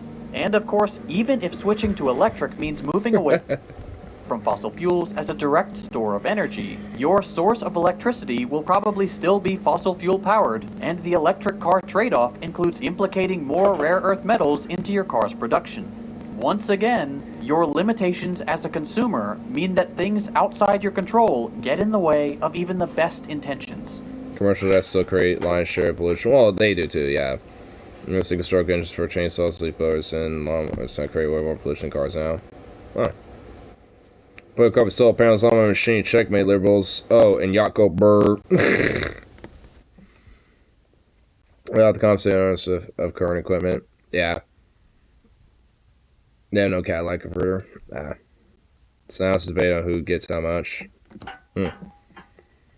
Yeah, that's kind of another reason. It's like, well, if the only options are like, these gas-powered things, then, it's just what people are going to get. It's what they want. I mean, it's like, no, just you have to actually have, like, these other fucking things. Like, electrical versions of this type of shit. Because, honestly, they work just as well. And, yeah, are also more quieter, too. Which, that's nice. Lifestyle and are impossible to let go of while still functioning in human society. Most people's survival in countries from the imperial core is dominated by the consumption of commodities, many of them highly polluting, and there are a lot of structural factors that make that lifestyle nearly impossible to extricate yourself from, or even just reduce. Your choices are so heavily constrained and centered around consumption that making better decisions in that kind of environment usually boils down to spending money on the lesser evil some of the time. That is, if you can even afford to make the most environmentally conscious choice. And assuming that choice even amounts to anything in a world where products are endlessly repackaged and greenwashed to trick you. Sometimes the products you can choose from can even be limited by the influence of vested interests. The way that large fossil fuel companies use their incomparable wealth to shut down and slow the growth of electric car projects. They've been doing that since the fucking 70s. If you Probably want to go earlier another than layer that. deep, consider that every product you will ever buy in a store is only there because it is profitable, weeding out way more often than not those products that can't easily exploit labor and natural resources during the production process, and meaning that they will usually have a negative effect on some natural resources because it is infinitely more profitable to pollute than to be sustainable. I mean, also on top of that, at least when it comes to certain things like produce, when it comes to like defective produce, like, there's a, like a little, misformation in the apple or something like that. Like, they'll throw that shit out despite it still being a good apple. It's just weirdly malformed on one end of it or something. I mean, or some shit, It's just like, I mean, there's a lot of that happens too, where it's like, oh, this doesn't look like it'll be profitable, so throw it away. Meh. Even though chances are people will probably still buy the damn thing because it's just an apple. It's just weirdly malformed and misshapen. It's like, okay, it's still good. You know what I mean? is that if we stay rigidly within the logic of carbon footprints... I mean, if anything, people will, like, kind of meme them a little bit. It's like, hey, I got a potato that looks like a, you know, like a face or something, you know? It's like, I mean, people do that shit. I mean, so it's like, whatever, you know? It's like the stupid idea that, like, oh, you know, there's a malformation on the product. Oh, time to throw it away. No longer sellable. It's like, no. Chances are probably still just fine. On what we can do to limit the effects of climate change. But, you know, it's just basically fundamentally the whole, like, oh, well, it's not deemed profitable, you know, or consumable, you know, in all eyes, so, you know, we'll throw it away and get a tax haven and still get a profit and a cut out of it anyway. And contribute a little bit more pollution. But, hey, we're doing something. We'll pay that, too, to you as well. Have a little marketing campaign that gets us a little bit more profits as well. Yes. Will have minimal impact.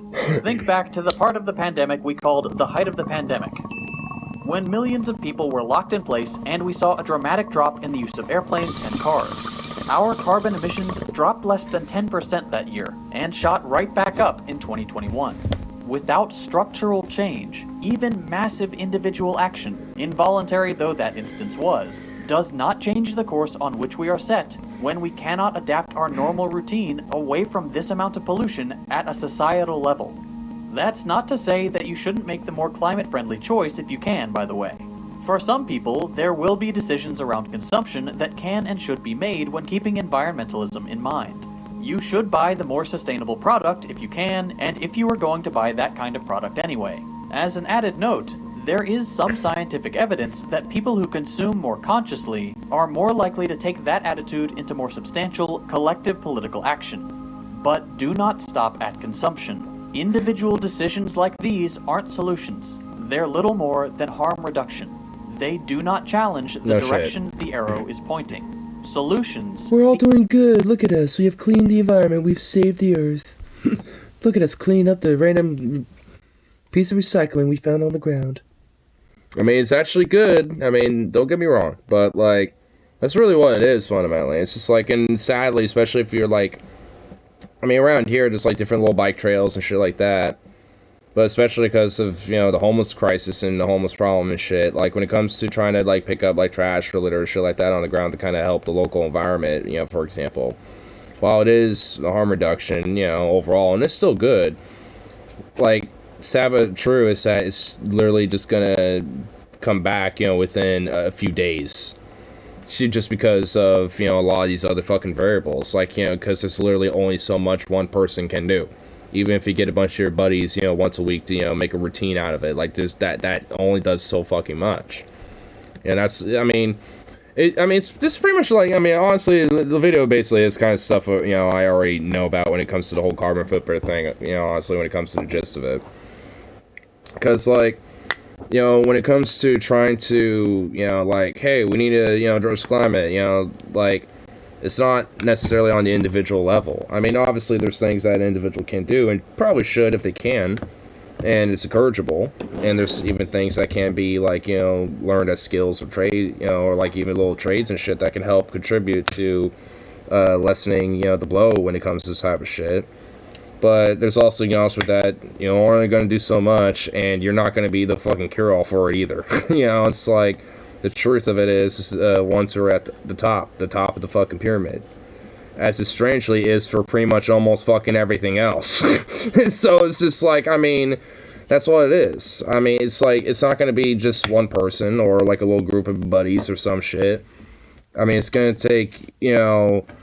these mega conglomerates that own fucking everything that are, you know, that are extracting and exploiting, you know, all these fucking problems.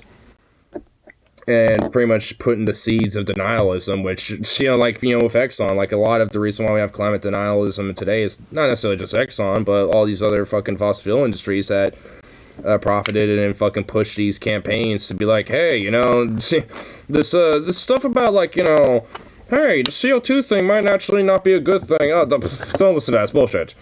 And in fact, we're actually in a little miniature cooling period. You know, like, that was actually something that was pushed, you know, for a while back in, like, the fucking 70s or 80s and shit. To the point where my dad will even say that fucking shit still. Because it's so glued in his fucking legit boomer head.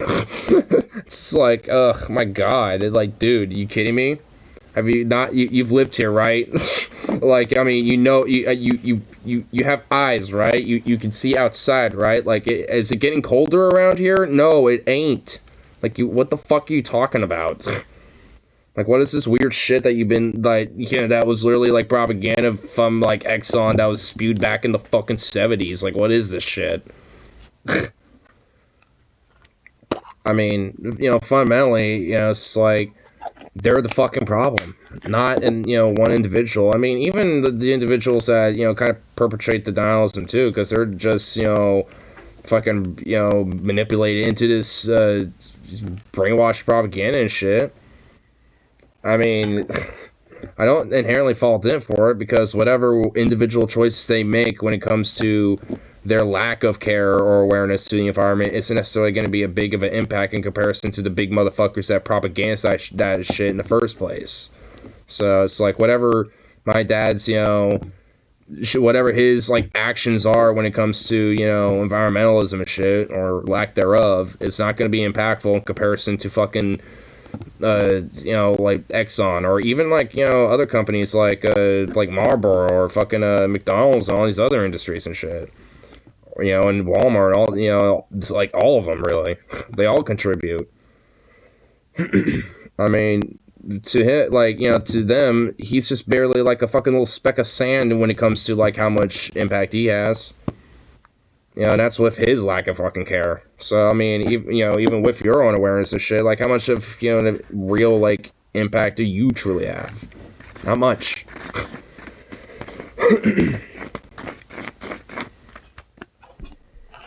I mean, we're almost done video, so we might as well play the rest out. Aren't found in individualism. They're found in collective action. The fact that sustainable consumption and minding your carbon footprint are presented as a solution is nothing more than a rhetorical trick that maintains the system of profitable pollution in place. Exactly. That's kind of what I was just saying. I mean, really. I mean, it's like, yeah, it's like trying to manage your own individual carbon footprint, a good thing, sure, but that's what it should be seen as. Not as a solution, but as something that is a part of just your management of your lifestyle, basically. Like, it should never be seen as, like, some fix or a solution to really anything aside from just your personal life choices. Like, hey, should I get the organic, you know, free-range, you know, meats, or should I get the processed fucking Foster's meats or some shit? You know, it's like, I mean, those type of choices. Should I get, should I go to the farmer's market to go grab some produce, or should I go to the grocery store for it, you know? Those choices. I mean, it's like, I mean, like, those type of things are, you know, like, are good things and should be, you know, advocated and encouraged, but never should they be seen as, like, fucking solutions, like, ever. Just things that should be seen as, like, ways to help reduce the regional harm, at least when it comes to environment-wise, because it helps, you know, provide more sustainability and to the environment when doing more direct action in that way. But it's not gonna help save the planet. I mean, it just really ain't. I mean, even if there was a mass addressal to these major corporations, like, tomorrow, with optimistic Andy here right now, like, I mean, that still will never truly, like, solve a lot of the major problems that are going to be coming ahead for us. I mean, at this point, it's just like, there needs to be, as far as I'm concerned, the most severest fucking punishments that I can possibly fucking think of. So, like, you know, honestly, when it comes to these cretins that have, you know, allowed the, you know, this shit to be perpetrated and shit when it comes to, you know, at the top. And just, you know, how do we survive moving forward, basically. It's not how do we stop it, it's how do we survive it, you know, at this rate. So, like, the people that are, you know, the ones who truly fucking perpetrate this shit, from, you know, Exxon, fucking Walmart, Amazon, Elon himself, like, all these motherfuckers. New Twitch channel, Optimistic Annie. Oh my god. Make an ironic channel. Oh, dude, that sounds amazing. I actually might do that. Like, if I can, you know, get my, when I get my shit, like, resolve the Twitch and shit, like, I might just make, like, a secondary channel just for the memes, just to do that. I might. I honestly might.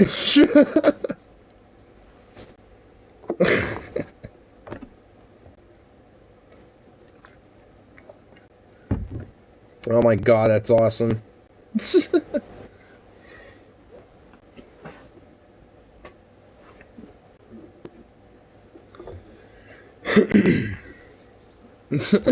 But yeah, I mean, like, I don't like depend like it's the thing. At least for me, though, I will say this: like when it comes to what optimism I do have, like.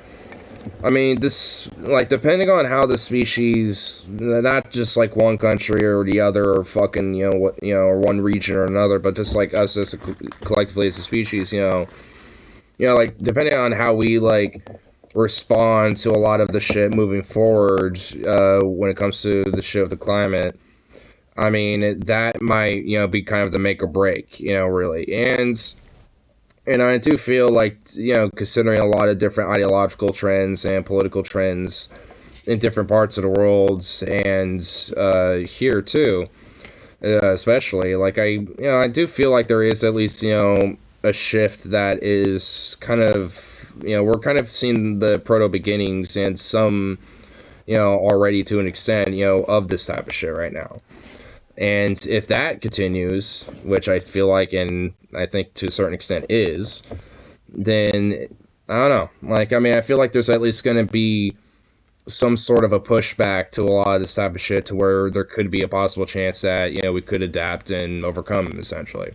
At least enough to where, like, it's, even if we're down to a couple generation, a couple of, like, pairs or some shit, again, it's like we could probably hold out. Might restart, have to restart all over, but hey, Manny made it. Wouldn't be the first time. So, I mean, it's why, it's just like, all in all, I don't necessarily, think we're gonna totally, like, blink out, in a, like, blasphemous, hellscape or some shit. But we're not making it easy for us. We're not making it easier for ourselves or for, anything else around us. And honestly, especially for, like, environmental adaptations, that's going to take a long time. I mean, that's not going to, like, by that point, those aren't going to be humans. That's going to be a new species that's evolved. I mean, and I'll be rooting for those motherfuckers, at that point, because, like, all right, what are you guys going to do? What's our, like, future, like, evolutionary, like, cousins gonna do, What are they gonna, how are they gonna fucking figure shit out?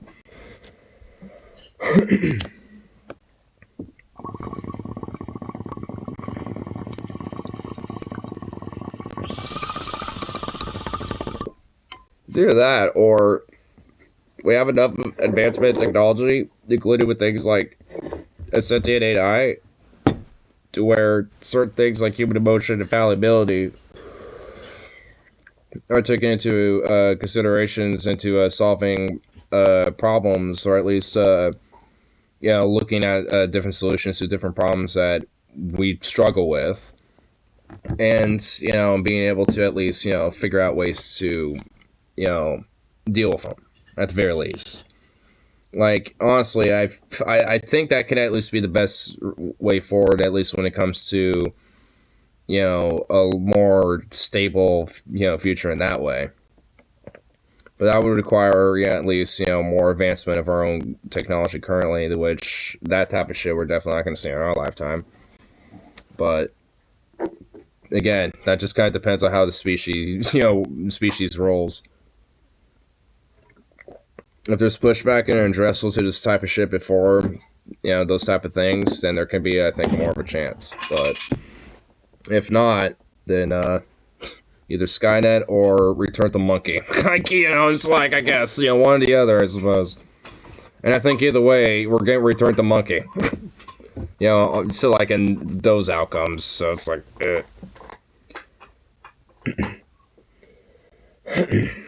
I mean, I'm kind of an Amprim a little bit, but I'm not necessarily like a literal advocate of like, let's go to tribal societies and have like sticks and bows and shit. You know what I mean? Like, I'm not like that far about it. Not like Ted Kaczynski or some shit. It's like, shoe industrialism. Boo! Fuck that! It's like, that genie's just way too far out of the bottle. Like, I'm Amprim in the sense of like, I'm more of like a techno-prim, if that makes sense. Use a lot of Amprim philosophy, and futurism, with like technological futurism and kind of like blend the two. At least, take a lot of the environmental considerations of like anarcho-primitivism and take a lot of the human, resilience and intelligence of, you know, science and futurism and technology to, you know, see, you know, if there can be, you know, like a blend of, you know, solutions then in those ideas.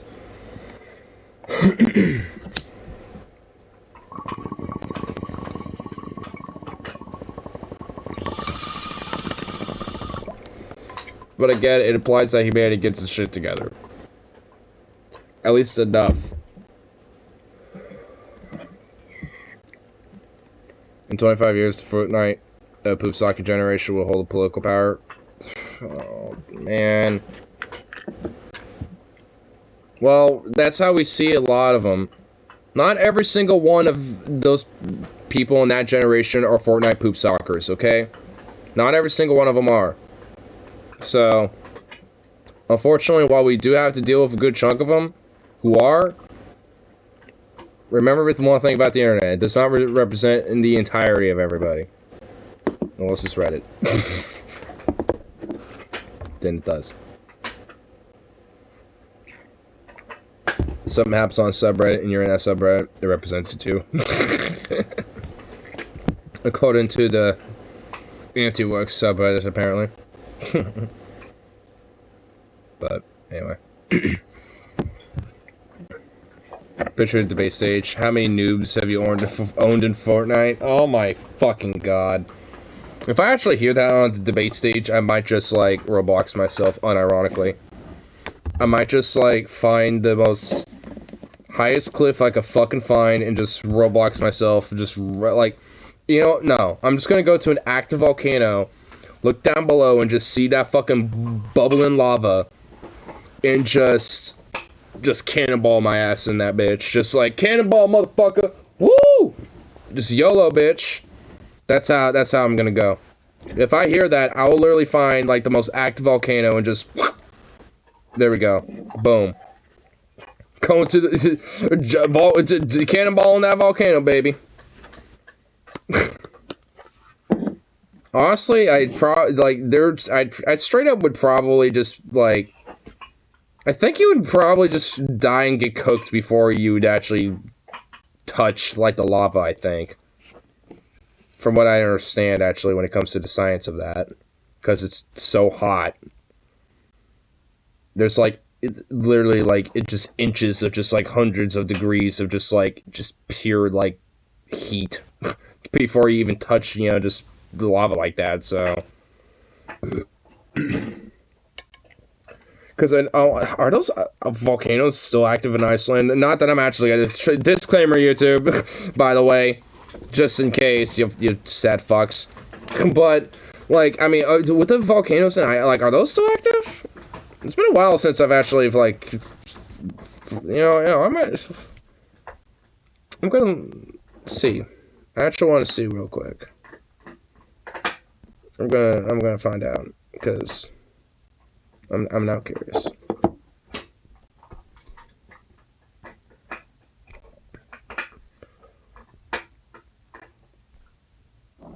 Well, there's a live stream of it still.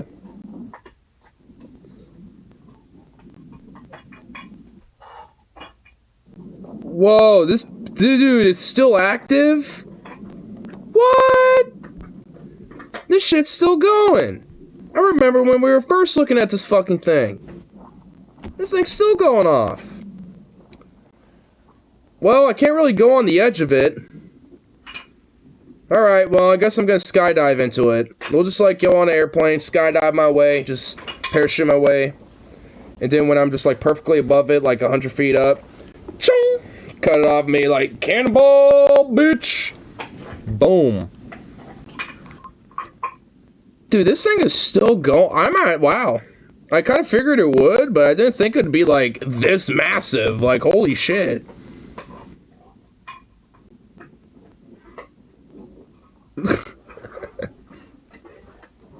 But yeah, in 25 years, on debate stage, if this volcano for some reason is still active, I don't think it'd be active by that point. From what I understand, though, I think, you know, this region in Iceland is going to be more active with volcano activity. So there actually might be a possibility that other volcanoes could potentially form. So if that's the case, that'd be pretty cool. Dude, if there's like, honestly, if this thing goes off for a while, it would actually be pretty legit. Because if I happen to like find a way to go to Iceland again and shit within like a year or two, and this shit's still going on, I am definitely gonna fucking have to check it out. There's no way I'm not checking that out. Oh my god, that was like, that was just nothing but a bubble. That shit straight up bubble. Those are some huge bubbles. Like, holy shit. And it's just like splorking and puking over on the side over there. Oh my god, dude.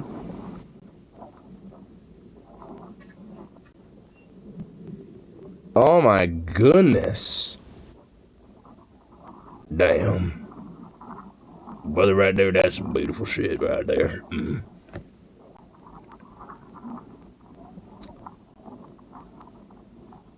Damn, that's cool. I mean, that was like 3 hours ago, but hey. Because I guess it's nighttime. What the fuck is going on here?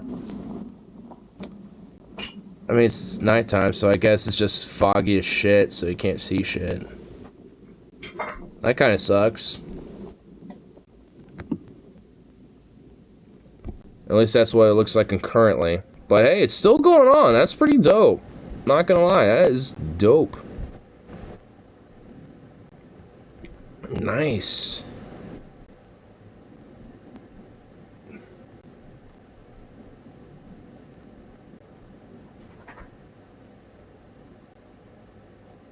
I guess another volcano erupted. Russians, Ibeko volcano erupts. Oh shit. Pelago has erupted this Sunday. Whoa. So it happened Sunday. Hey, it happened yesterday. That's pretty dope. Man, Earth is getting all volcanic on us. It's like Iceland's volcano's still going on. Guess what? We're still going on, bitch.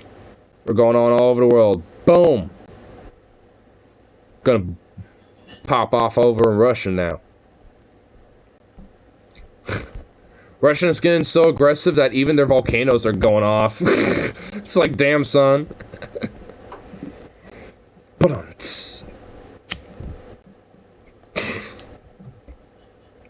I'm gonna see myself out now. That was a shitty joke. Not just because it was tasteless, just because it honestly wasn't that funny.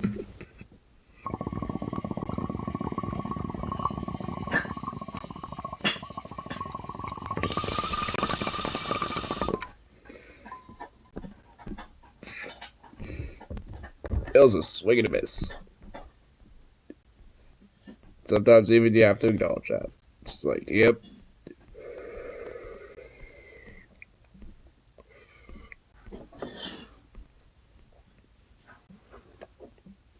Is he really still going after that damn...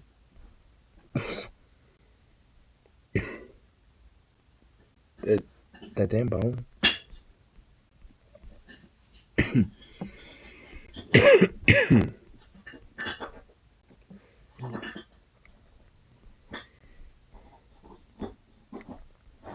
Oh shit, what's this? Colin Clancy's own fans expose and call him out. Oh shit. Oh, it's Mini Jank. It's the progressive voice. Linsky has released his video Mini responding Jank. to Spotify taking down one What's up, Mini Jank? What's up, bro? of his 5 episodes on the Joe Rogan. Damn, what's your fit, dude? What you got going for a fit? Backwards cap? What design you got going on your shirt? Is that like some gray and white tie-dye? Looks like it.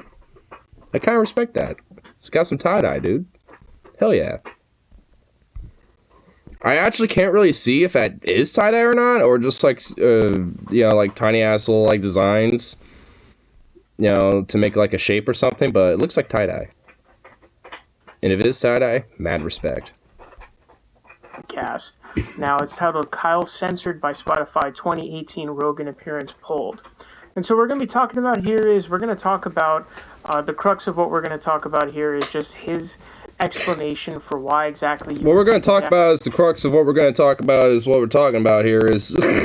In the first place, the title saying Kyle Censored by Spotify, this is actually really heavily in question right now because it actually doesn't seem like it was Spotify that actually pulled it down. It appears it was actually... saw this... I didn't watch Kyle's video, but I did, like, see that... Like, I think I saw it premiering on, like, my homepage when I first woke up. And I was a little confused when I saw it. I was like, didn't Joe himself was like, hey, I'm going to take down a bunch of episodes because I've said the N-word in them. And I remember, like, because Kyle and Joe were, have talked about music before on one of their appearances. And I remember one of those times, I think Joe might have said the N-word in the lyrics. And it's just like, that's probably it, if I had to take a guess, honestly. Like, I don't think Kyle himself was saying, like, I bet, like, if Kyle, like, was on a podcast that was on Spotify, like some other podcast, I'm sure that would stay up. I mean, I don't think it's Kyle getting censored, but I don't know. At least for the N-word thing, like, I don't give, like, fundamentally, context matters, so, like, when it comes to some of those instances of him saying it, like, I do think it's probably a case of him, like, saying lyrics, or, things like that. Does that make it great or good or whatever the fuck? No, but it's like, I mean, it's like, I can't give too much of a shit, necessarily. I mean, when he's making, like, specific jokes and shit, like, some other instances that he has said, and it's like, yeah, no. Like, that's just no-nos. But, at least for me, that's why context matters. Because, like, at least in the first scene, like, from my own, it's like, seeing this, like, oh shit. Joe Rogan was, it's like taking down things because he said, the N-word. It's like, at least if I'm talking to, like, one of my friends just one-on-one, like, I'm not saying the N-word, I'm just saying, like, I guess he got banned for saying this. It's like, oh shit. Again, I'm not saying this either, but it's because, obviously, my friends I'd be talking to know I'm not a fucking racist or, saying it in that thing. I'm saying it in context of, like, this person is taking down things because he said that. I mean, it's just like, it's not, out of like, oh no, this is my chance to use my racism. It's like, no, it's like, what? I mean, for Joe, maybe, like, honestly, he strikes me as racially insensitive as fuck. Like, someone's like, I don't see color, types, or some shit, you know what I mean? It's like, it strikes me as one of those, and it's like, oh god. I mean, it's not necessarily worse, but, I mean, it's like, it's kind of, I guess it's not necessarily, it's basically like, it's the equivalent to, like, soft racism, essentially. I mean, because, it kind of enables, kind of like the soft / like, accidental racism, shit. Because there's definitely times where people, aren't necessarily being racist, but will do, like, a minor racism or accidental racism, not realizing it, because they're, quote, colorblind, and it's like, that doesn't really necessarily make it better. In fact, I mean, it's kind of just as bad because they're just kind of enabling it at that point.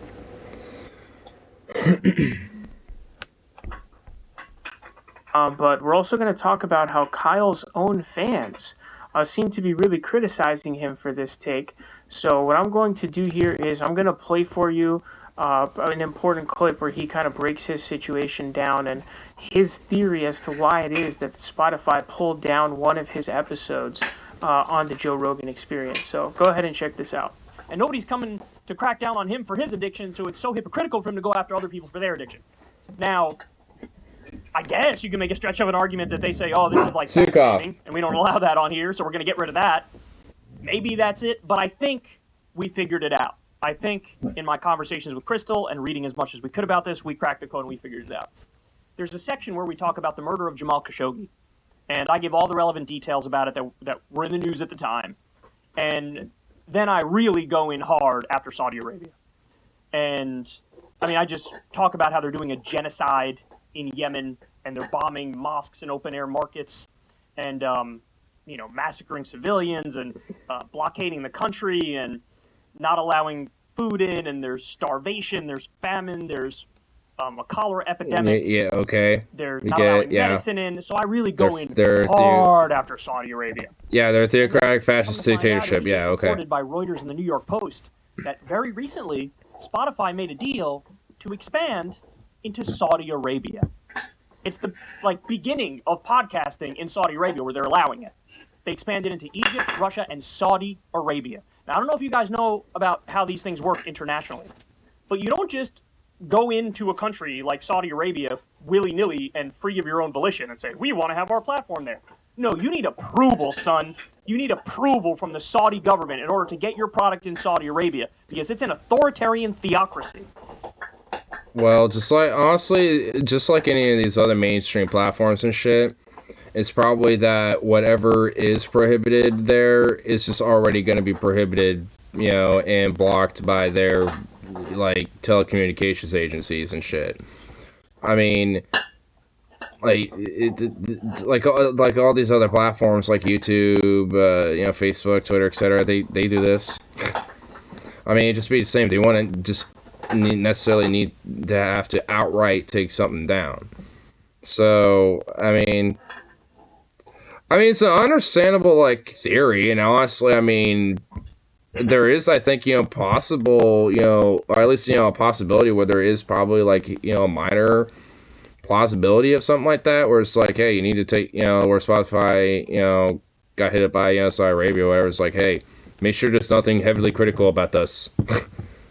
And they're like, all right, on top of this whole crackdown drill thing, we can, knock that too. Because it's one of the things that we found, I guess. But, I mean, honestly, when it comes to things that are critical, Saudi Arabia on Spotify, at least on the podcasting side of it, it's like, how many different things are there that, that are on there? I mean, if that also is the case, and for those that are, would they be taken down? So, I don't know. No doubt that Spotify had conversations with the Saudi government. And I also have no doubt that Saudi Arabia had terms for the deal. Hey, you want to come in here? That's fine. Here are the ground rules. Here's some things that are no-go zones that we don't like being talked about if you're going to be allowed in this country. There's really no criticism, certainly no vociferous criticism of our government if your platform's going to come in here. Now look, maybe I'm wrong. Maybe it's just a coincidence. Maybe it happened to align with the expansion into Saudi Arabia, and the podcast where I criticize Saudi Arabia viciously gets pulled down. Maybe. I mean, I kind of feel like it's a little bit of a coincidence, but I don't know. I mean, I don't necessarily think that, there's a direct correlation. I don't necessarily think that. It's like, okay, no. I don't think Kyle can take, Kyle's little show on Jerry, was necessarily because of that. Honestly, this whole Jerry thing is starting to get fucking annoying to me now at this point. I'm starting to realize that, oh my god.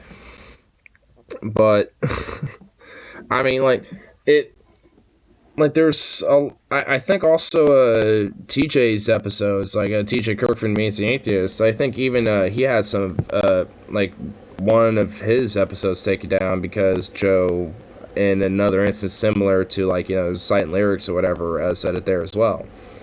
And it's like, I mean, it's not and honestly, I'm sure TJ was probably critical. It's Stu Cockett back here. Hey. And honestly, I'm sure, TJ was probably critical of Saudi Arabia to some way, shape, or form, because he usually is. So it's like, I don't know. It just seems a little bit of a stretch. I mean, I do think there is a plausibility that, there, could be a slight minor correlation. Like, or, you know, Spotify, you know, probably has a new algorithm set up where it's like, alright, if there's anything critical to Saudi Arabia, you know, we'll also have it ding those too or some shit. But I don't know.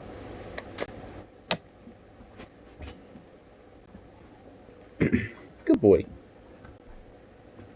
Again, my podcast was accidentally pulled down, and it wasn't supposed to be pulled down. Maybe eventually it'll be brought back up. I don't know.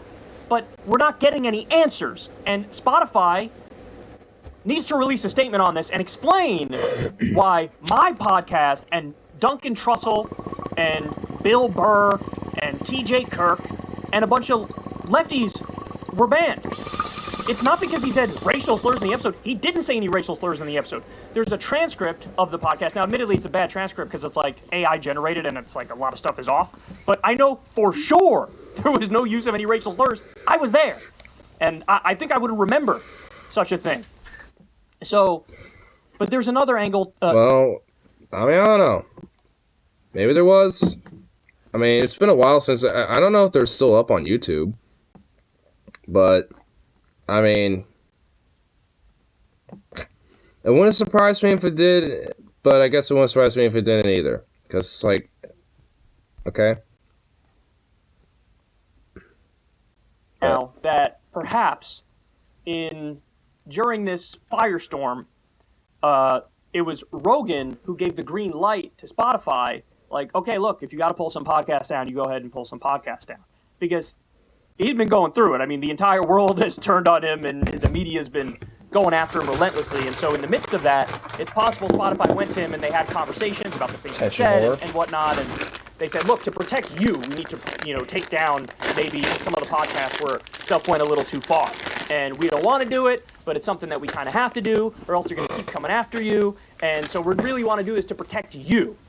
And it's conceivable, again, some reporting says Joe was like, okay, if you got to do it, you got to do it. But again, who came up with that list? How was that list derived? Who made the decisions? And how the hell did we get on that list? I think I know the answer because I just laid it out for you in detail, but look, if I'm wrong, I'm wrong. I want somebody... I don't think Saudi Arabia was the one who made the entire fucking list, though. Yeah. So I don't... This is kind of where I guess God loses me a little bit.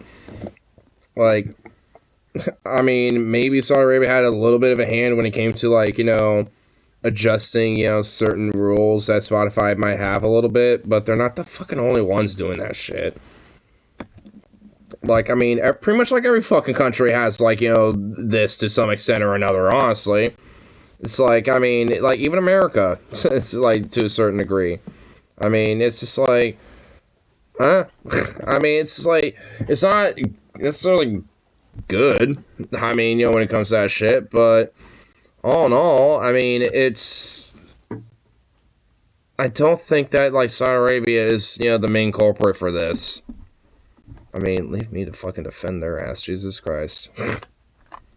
There, he's reiterating what he previously said on Twitter, which is that the reason why it got pulled was most likely because of his harsh criticism of Saudi Arabia and his talk about the Jamal Khashoggi situation.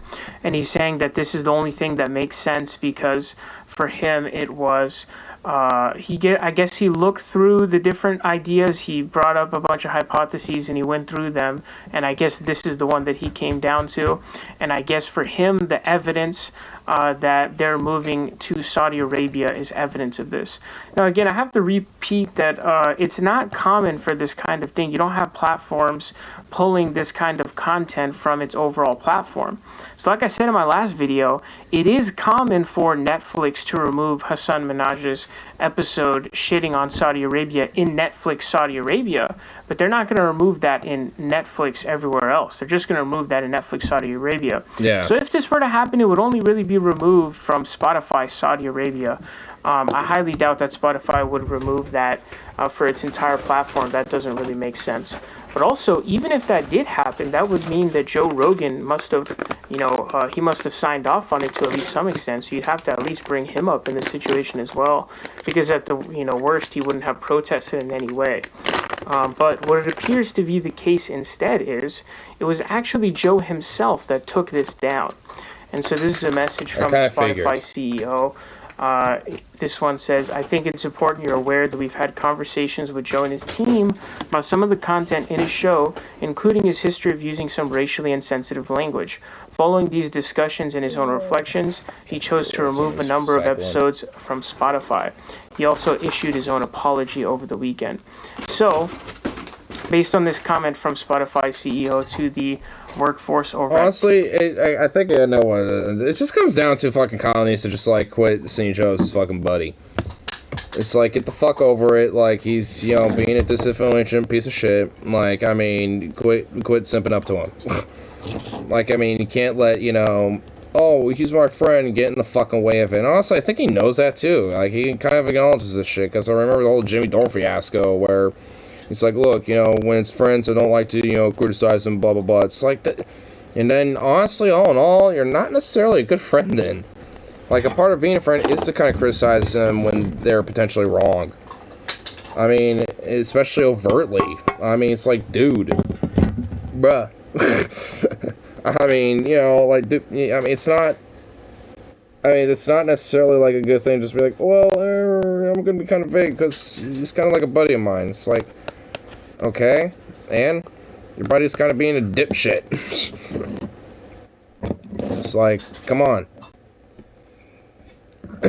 Like, he just needs to, like, be front and be like, look, alright, he's just fucking, you know, being an idiot, being a, you know, be about this type of shit. And what's up, buddy? What's up, Zukov? Come here, buddy. Come on. Come here. Come here, Zukov. Come here.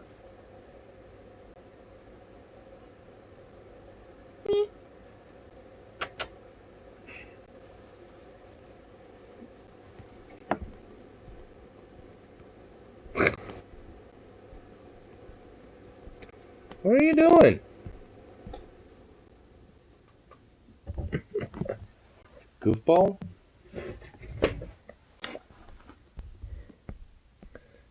Say that about Kyle too. It's like, you fucking goofball, bro.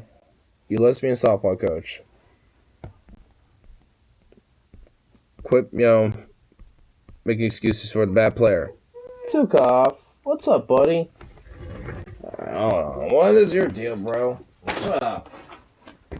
What's up, buddy? Well, you're all excited and play the blue wagging that tail. What's all the whining about? What's up, buddy? Look at you. You just went outside. That it. You know.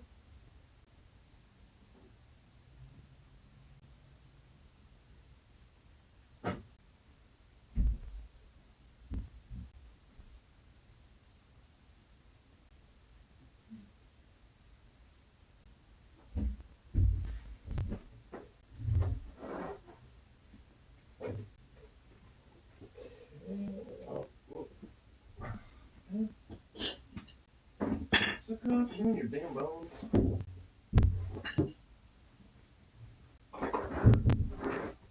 just got out of your mouth. What the hell, bro? Come here. Zukov, come here. Come here. What's up, buddy? Come here. Come here. What's up? Hey, hey. What? What?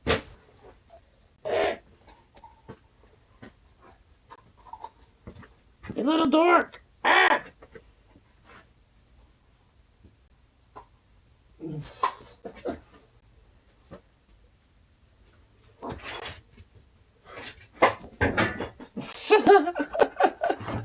Silly little thing. Silly, silly, silly. Ugh.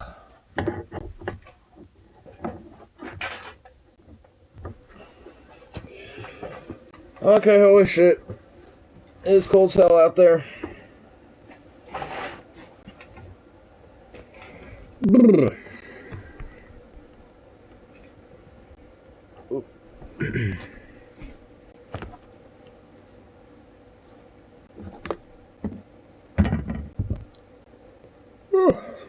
My goodness.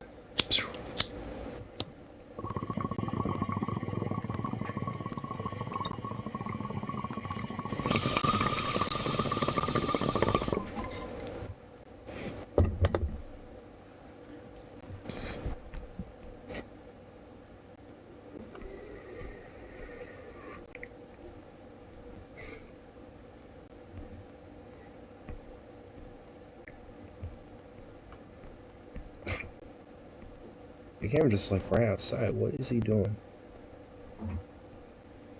God, it is really cold. I am not gonna have that door open that long.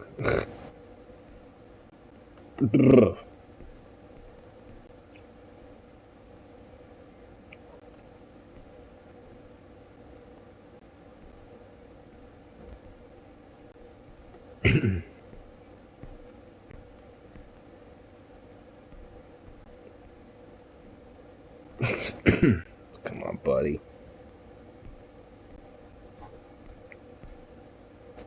Do whatever you're doing.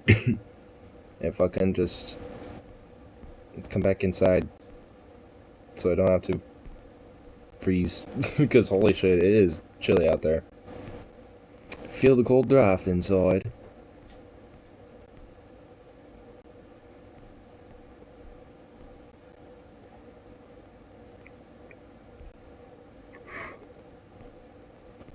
YouTube just recommended me a bunch of like live stream volcano sounds. It's like, hey, you want to see the Icelandic one? Here's a bunch of other ones.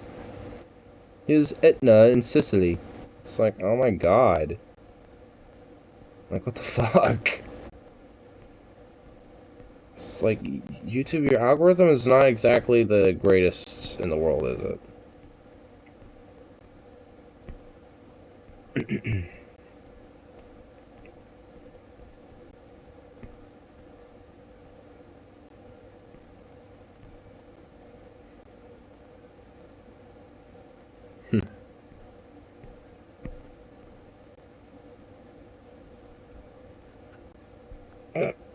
Trump and Pence are lashing out at each other publicly. Oh, that's so cute. Dude, I feel like Pence is gonna make a run for it. He's gonna try his jab at the 2024 elections, dude. He's not gonna make it far. I don't see him making it really that far. Like, maybe some old grandmas and shit out there, you know, in like Montana or something might like might like him or something, but that's about it.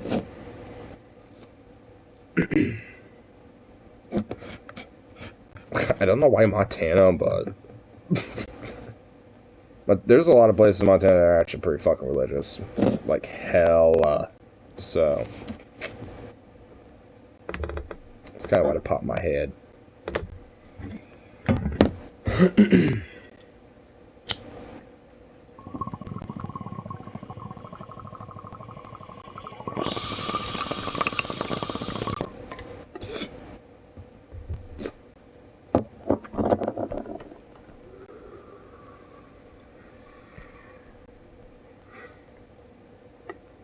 What's this? Yeah, propaganda shut down by journalists in real time. What? I want to see this. Cal, skipping your bullshit. I just want to get to it. Give me the goods.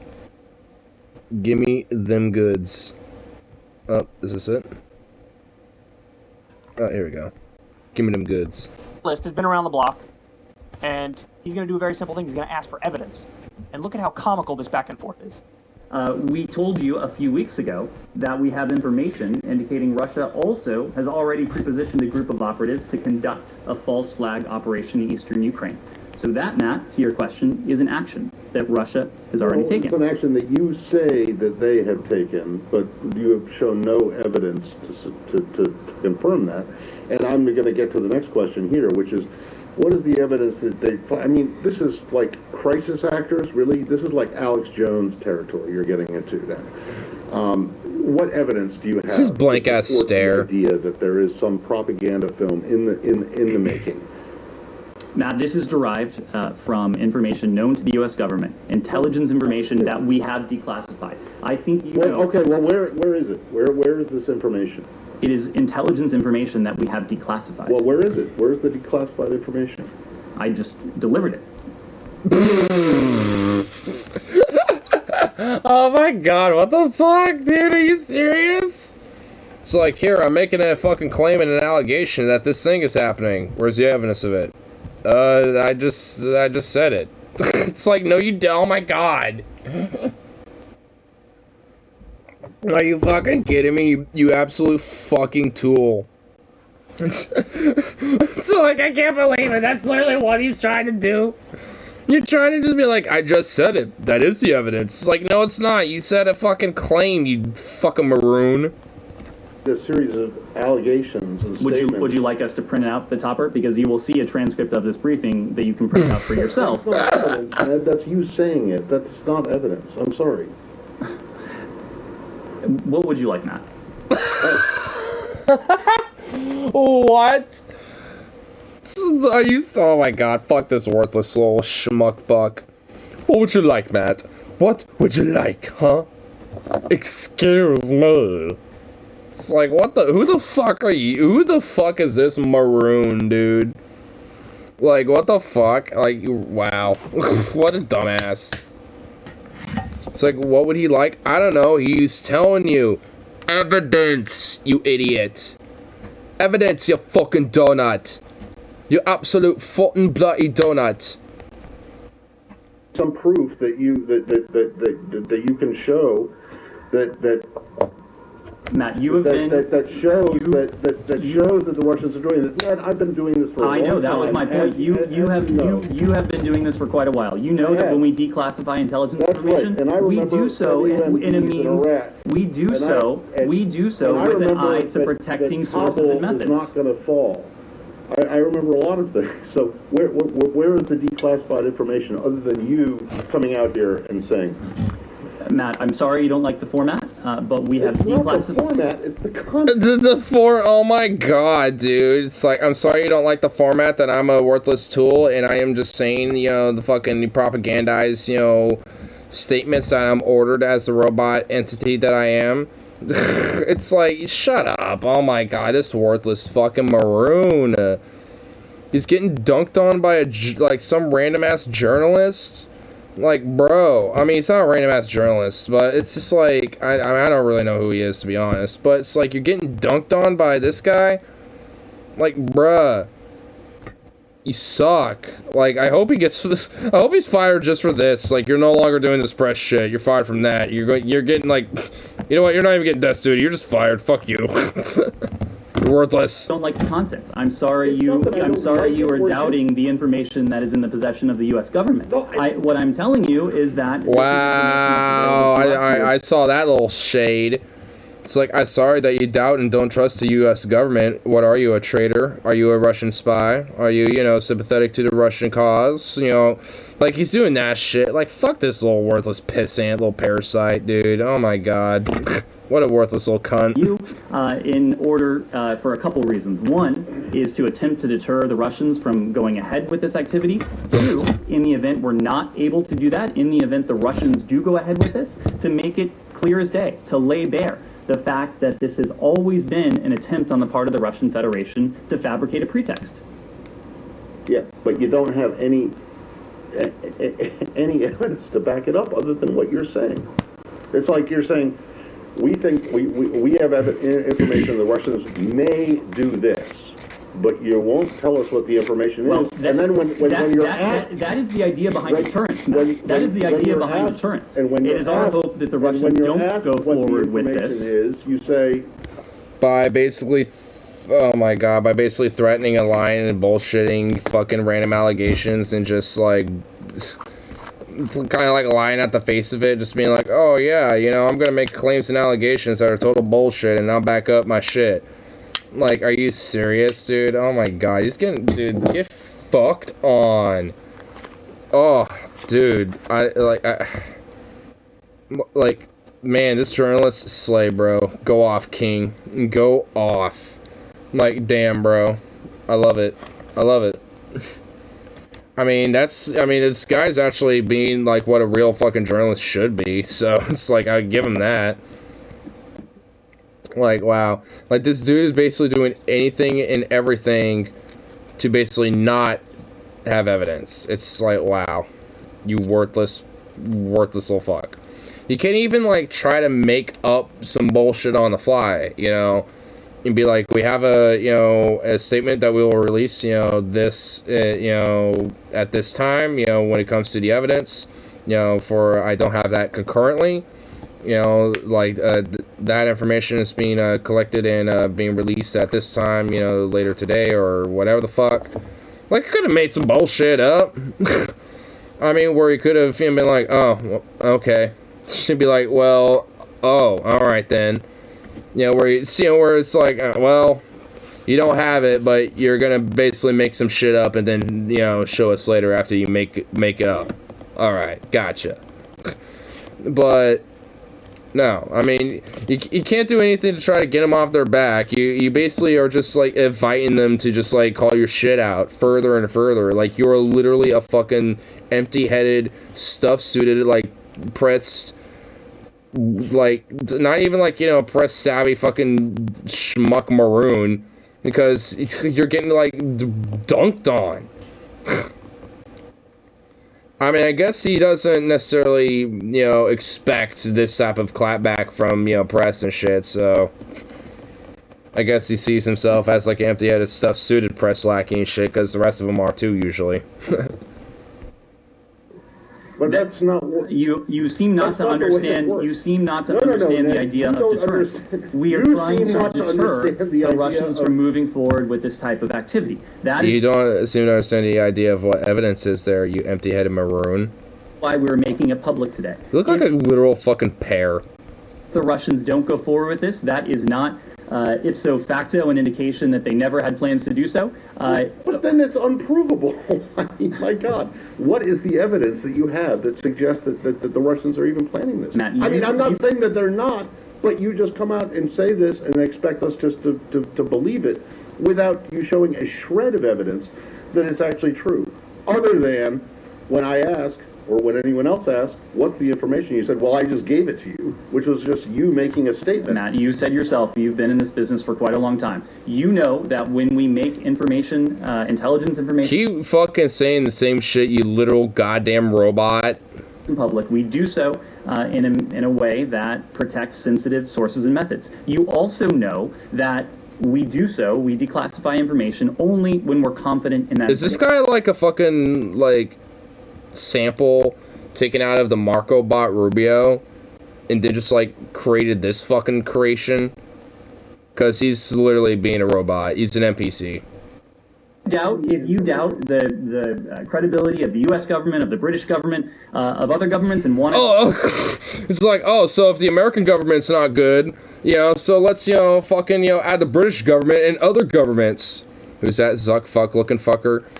He's some CIA propagandist, and he's literally getting clapped on by some press guy, by basically, you know, trying to say, like, you know, Russians are trying to stage a false flag thing, and he's making a, you know, fucking allegation, but then, you know, this press guy's like, where's the evidence for that? He's like, I just said it. And then they've been having this fucking back and forth and getting dunked on like the empty-headed NPC that he is. Like, this guy's literally an NPC. Like, I'm not saying that, like, as, like, a meme.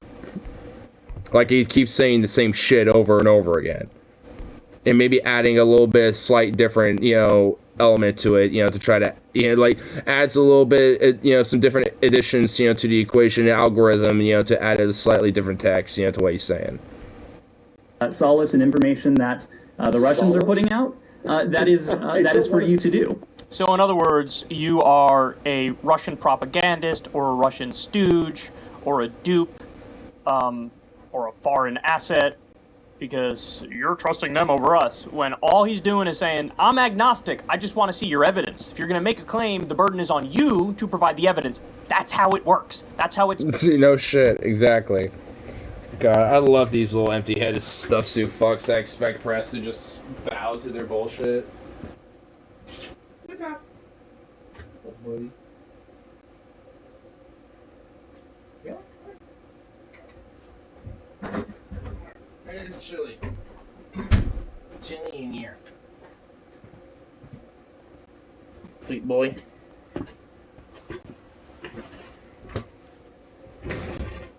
Because honestly, I love it because whenever they got somebody in that crowd of press that isn't like that, it's just like, oh my god, it's beautiful.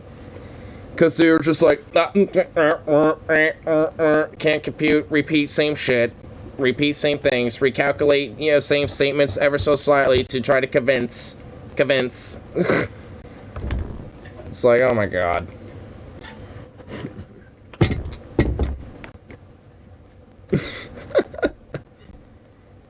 I mean, if you want, you can go back like, you know, 5-10 minutes and see the start of it, because just my initial reaction to that dude's statement is pretty good. It's just good on its own. Like, I can't really recreate it, because when he's like, what's the evidence for this claim? And he's just like, I just said it.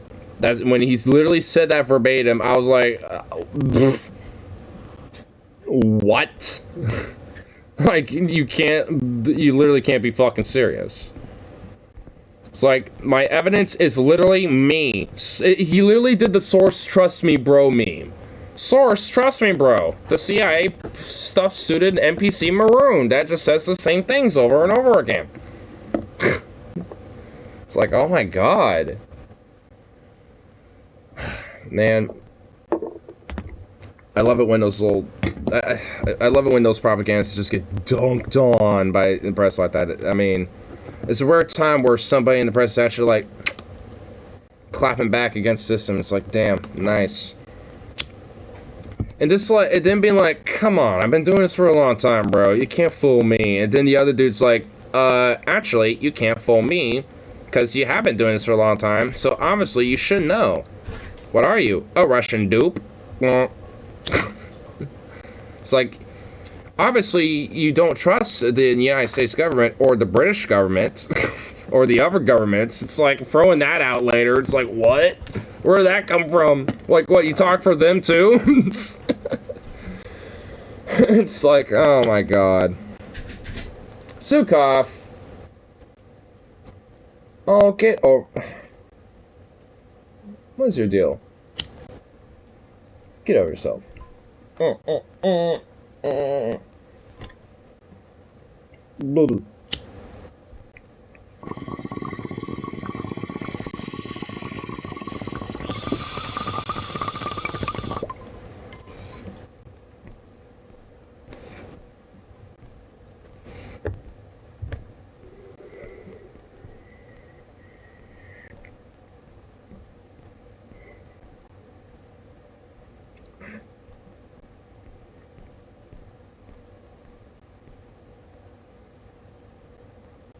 Look at you. Alright. Me does feel like I can give you another 3. Just another. Oh, I got 2. Just another one. Being spoiled right now.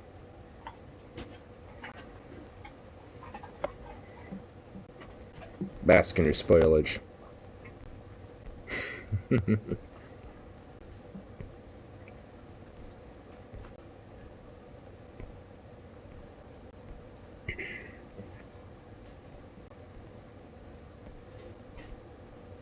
See what random shit could be on the tube, you know.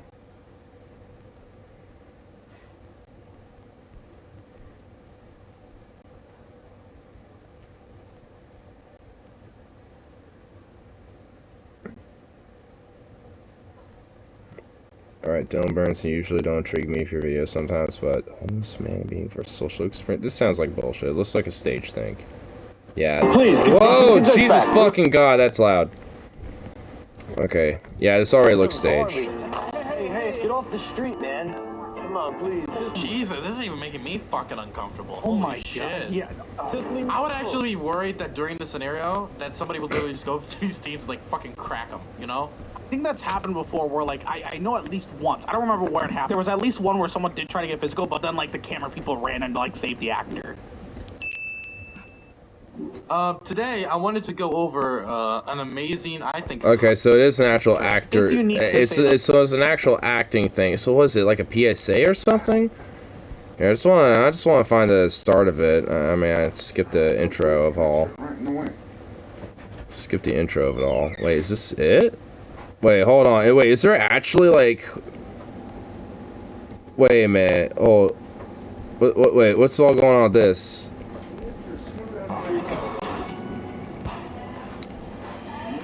Oh, Oh, this is what would you do? Oh, I love this show. What would you do? Oh, I immediately recognized it. I can see him down there. I see the dude who's the host of it. Dude, I love this show. Honestly, like, this show is fucking legit. I'm not even gonna lie. Like, I mean, it's just, I mean, it's basically, honestly, in a weird way, this is probably what started the whole social experiment trend. But, like, this is actually kind of done right, where they have these actors and shit, kind of, you know, play up scenarios and stuff. And they just, you know, see what what would you do? What other people do? You know, and sometimes, you know, people just stare, like, what this lady's doing. And sometimes, and maybe have, you know, a reaction, but are just reacting, you know, to themselves, you know, basically, in a sense. But some people do intervene. And honestly, there's a lot of cases where people might, you know, intervene in enforcing the negative shit, too. That's happened before. And it's like, oh, damn, you could tell who's, like, a cocksucker and who ain't in society. It's like, oof. I mean, that's why I kind of loved it. I mean, it's like, because there actually is, like, a legit blend of stage and natural reality that is there that actually kind of makes the whole reality TV element of it actually kind of legit a little bit. I mean, so it's out of all the reality TV, I think, you know, between, like, MasterChef and those type of shows, like, this is probably one of the ones that are up there, too. It's like some reality TV I can actually kind of appreciate a little. Oh no. She's being so unreasonable to me right now. Yes, I can see. I actually remember this one. I remember watching this one time. Like, when it was on TV, I remember this episode. The science shows these vaccinations do not cause autism. You know? How do you know? The numbers prove it. And research over. Yeah, I remember because, like, the kid actor is basically, trying to, you know, like, I think he's, you know, just like a kid who's, you know, trying to get vaccinated, and his mom is basically saying, I think you have autism because of these vaccines or whatever the fuck. I think that's the stage event, if I remember correctly. And this is what people are doing, and these are everyone's reactions now that the mama walked off, you know, for whatever reason. I think it's probably to go to the bathroom or some shit. You know, so, you know, at some point that actor's gonna, you know, the mom actor's gonna come back while these people are talking and shit.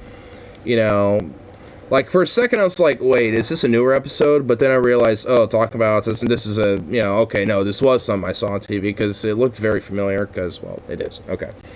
But it's a perfect tangential episode, I think, you know, when it comes to today.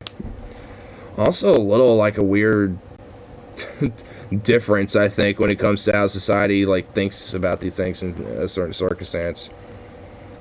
If this show is still going on, like, with COVID and shit, oh my fucking god.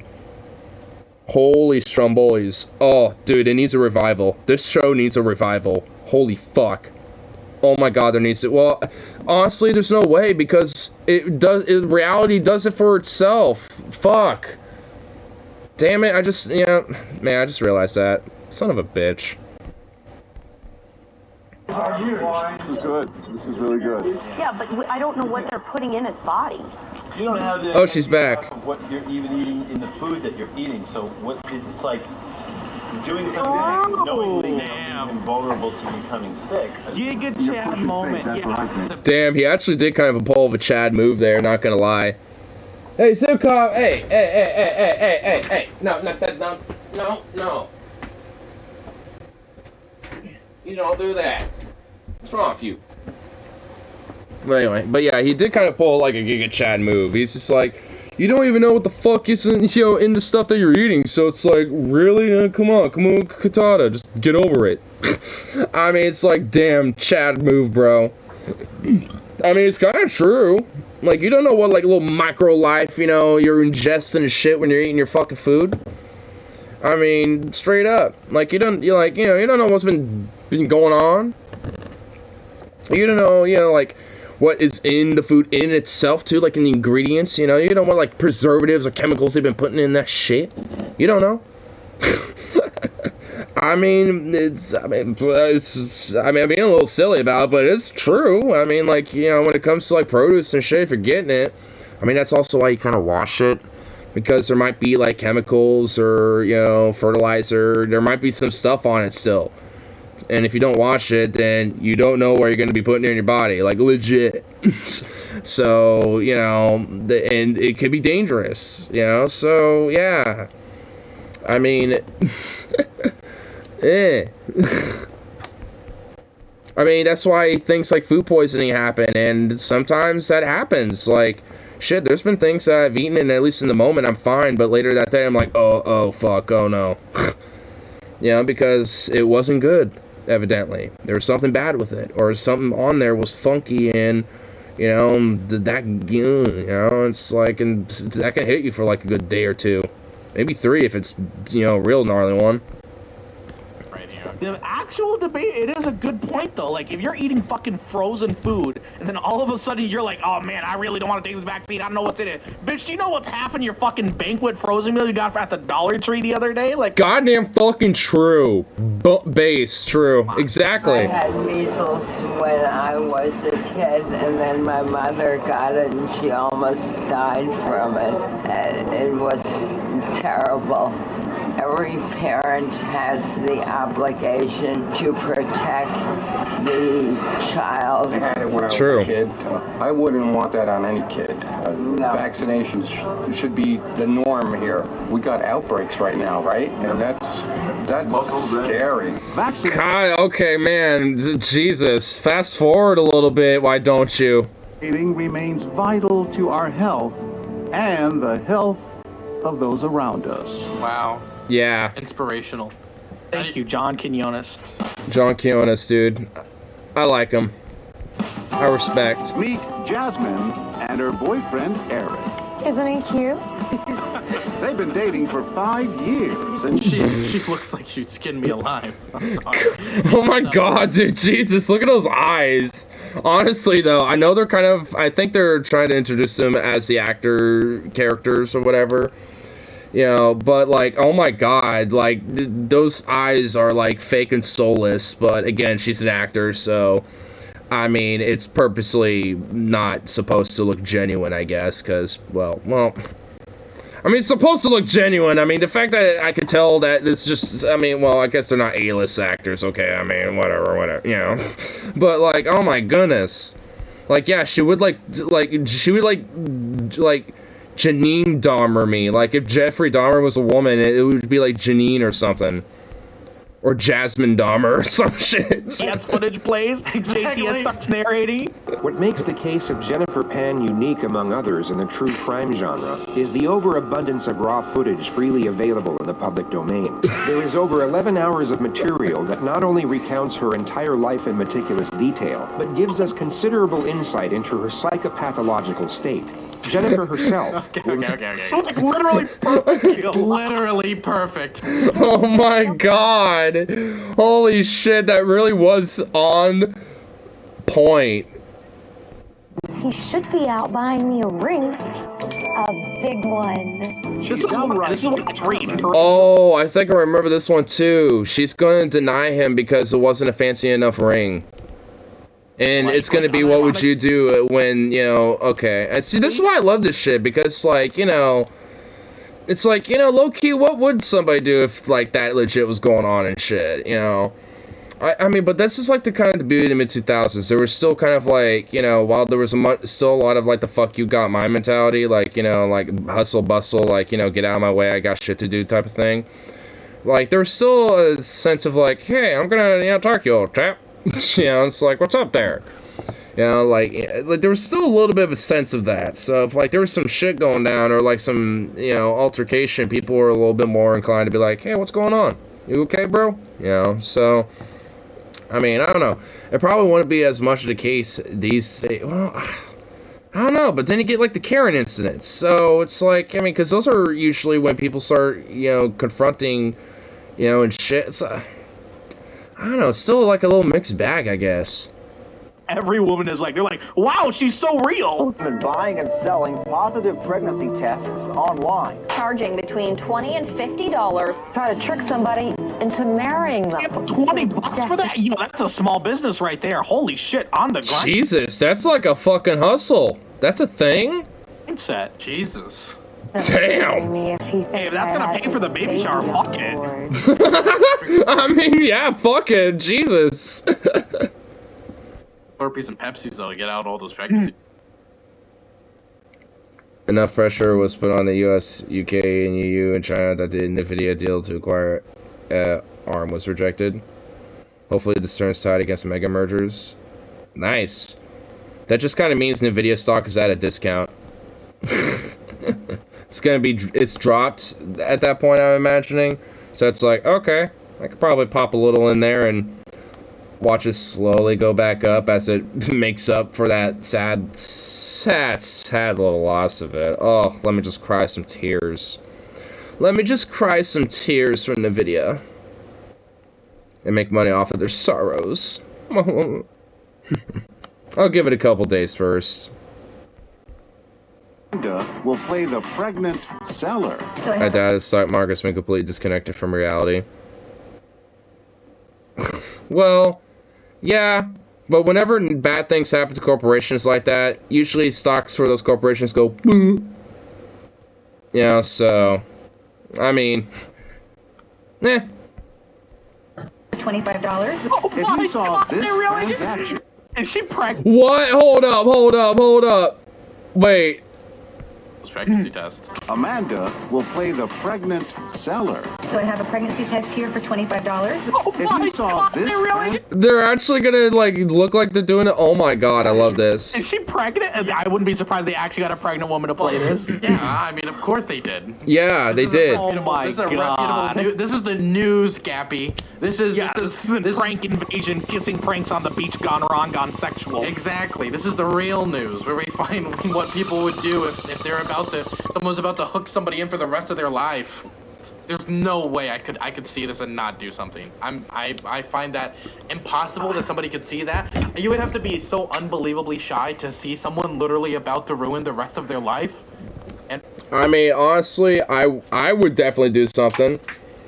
I'd probably be like, as the bro comes out, I'd probably stop him real quick and be like, yo, she bought a false pregnancy test just now. That lady walking out the door was her. You know, buying it, you know, selling it to her. Just saying. Have fun for dinner. I won't even necessarily, you know, make it a big deal over there. The bitch would probably look at me and be like, you fucker. You know, it's like, she'll probably know, you know, and start trying to think of some Matrix shit. You know, but it's, I mean, but yo, I would definitely fucking say something, straight up. I'm just gonna be honest with that. Like, I'm not even fucking kidding. You know, I mean, even if it, like, they're like, cause one, bro, avoid the shit out of that, because that's some cray-cray you do not want. Like, cray-cray can be some spice to life. I mean, I'm not gonna besmirch cray-cray in itself. But that's some particular cray-cray you do not want, okay? Just saying.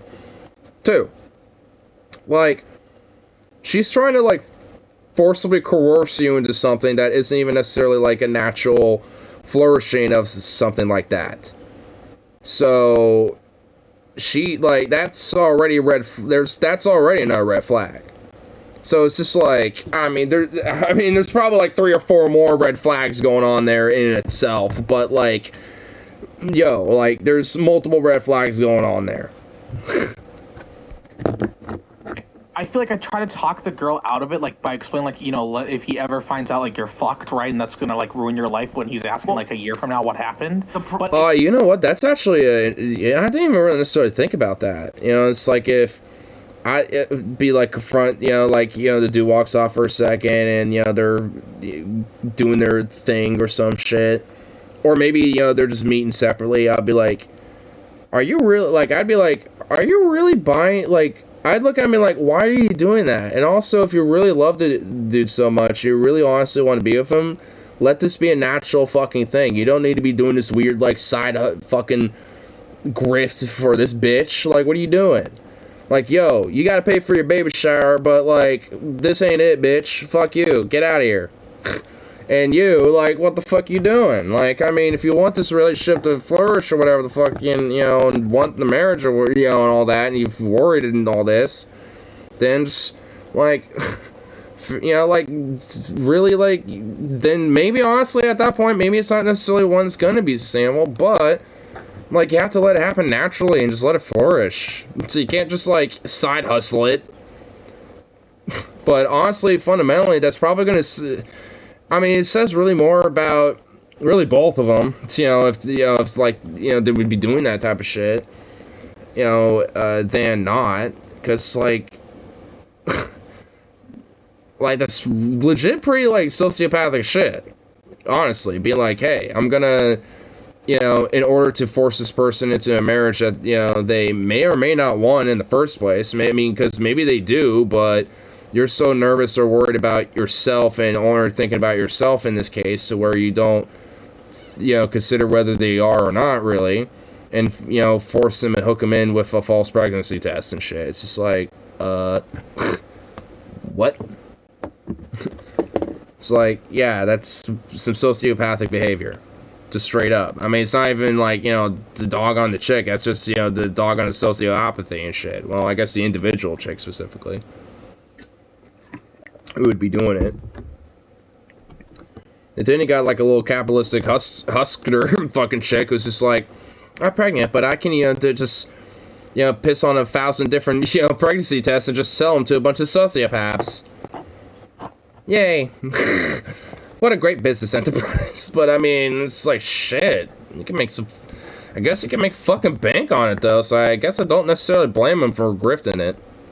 But still, it's like, I'd enact those places where you won't get caught, because honestly, like, I honestly feel like there would be a decent amount of people who would probably, like, step in that shit. Fuck that shit. The problem is, though, if she's doing stuff like this, I don't know if this is the situation where, like, down the line, like, I think the boyfriend should know she tried and attempted this. For one... Yeah, like, when I was first saying, like, hitting up the bro and be like, yo, she's fucking, like, you know, trying to false pregnancy test you. She just bought one off of that chick. You know, it's like... This morning that has a positive sign on it. It's $25. Go ahead and check that out. These college kids, they're just here for lunch. This is exactly what I need to get a ring on my finger. But there's much more on the menu. Just in case he asks you to take the test again, I have a cup, and I can go in the bathroom and actually pee in the cup. So I have the pregnant pee. She's so captivating. They're so good at just completely straight-faced. Like, they just give her the script and say, hey, okay, we need to be like, oh yeah, I really like to get the pee as well as the add-on, all right? You need to say it with a complete straight face, all right? You should just do it. If I was gonna do Borat, like a Borat 3, I would just recruit basically everybody who's been on this show for the cast. Get Tracy to do half the shit. Yeah, oh, I should do like Borat, but it's like called Tracy's World. And like Tracy's World. Hey man, that'd be a hell of a movie. We're pregnant. Oh boy. Oh wow. Better than get. I feel like I would react like this. Like, this just sounds so. I would never expect it to happen in real life. It's like you know those like Florida Man articles that people read every now and then, or like the Florida Man who did some like really crazy shit. It's like meeting the Florida Man in real life. I mean, I guess there's a lot of things. I mean, you have to have. I mean, if you live in Florida, you're gonna meet Florida Man. Wacky moments, like And Florida woman. And Florida person. Wacky stories that you can't believe ever happened, right? Like, I can't believe I was at, you know, the Capitol during January 6th. That's something I still haven't, I think, completely processed. Well, are you sure these are accurate? Well, you know what? I have more, so I will go take Oh, and she walks away. You have no excuse not to tell him. Oh, dude, she's looking at... Dude, honestly, I'm looking at her. Dude, she's priming. Dude, she's got the prime eyes. She's like, I'm about to pounce. I'm finna pounce on that. Dude, she's got those eyes, dude. Them? Oh my god. It's insane. You should tell it instantly. Like, that's a huge red flag. That's unironic, dark triad shit right there. You want pregnant? You want to get pregnant? Not right now, no. Now will they blow the whistle on his girlfriend? Come on. Sometimes your hormone levels are all... Oh my god! Yeah, I mean, they're trying to imply, like, you should go to the doctor so that the doctor checks, right? But you should just straight up tell him. Like, I don't know why, like, this is such manipulative shit. Oh my god, man, what are they doing? Why are they kind of sticking up a little bit? Like, nah, we're gonna kind of imply you should go to the doctor a little bit and be like, and really check that. It's like, just tell him. He literally, like, he actually walked up to you guys. Like, I mean, like, no, because let's say they go to the doctor and confirm that she's not pregnant. She could just go try this shit again, or she'll try to manipulate him in some other way. I'm actually a little surprised. Oh, it's not like she said anything bigoted so far. Usually the only people get their faces blurred are people who say, like, bigot shit. True. You've got the pee, put it in, hold it for a second. Just a second. Just a couple of seconds. I never thought I'd be so excited about someone else. Active field vouchers, okay. This man witnesses everything. Okay, boy's eating. I hate being like squad W about this, but surely the guy will do something, right? I would Not hope saying that so. most women will, I think most women would still intervene here, I would hope so. especially nowadays. He looks like the type. He doesn't look exactly happy. I mean, hey, Zukov. I mean, honestly, this dude here, he looks like somebody who's just like, this actually, like, he looks like he will intervene just on the virtue that he feels, you know, a little disgusted while he's trying to eat. Like, it looks like he's like, no, this is disgusting. I'm trying to eat, so I shall intervene because of this. I have such good news. Yeah? Yeah. We're pregnant. Oh my god. Can you believe it? Well, no, not really, no. He's shaking his head. Oh, I love it. Chad, bro. We can get a real job, and we can settle down, and... Is he trying to mentally send Eric a signal? But I thought you were on the pill. You know, it's like 98% effective. Oh my god, look at him. He's sending signals. He said he'd like fucking... He's trying to send fucking like little like body language signals, dude. He needs signals like, no, dude. He's like, no, bro. You know my eyes. Trust my eyes. No. Dude, abort. Like a blinking sign. Abort. Wait, when I say abort, I mean abort the relationship, not the baby, because there is no baby. Yeah, he looks like he's trying to find a way. He looks sympathetic. Come on. And as he meets Eric's eyes, we wonder if he'll spill her secret. Come on, please. What? No! What? Oh my god! Why did he do that? Oh my, I can't believe him. No. What is wrong? Yeah, dude, this is great. You should continue dating her. Dude, What the fuck? I'm losing my faith in democracy right now. This is... Oh my god. I, honestly, bro, like, Zukov,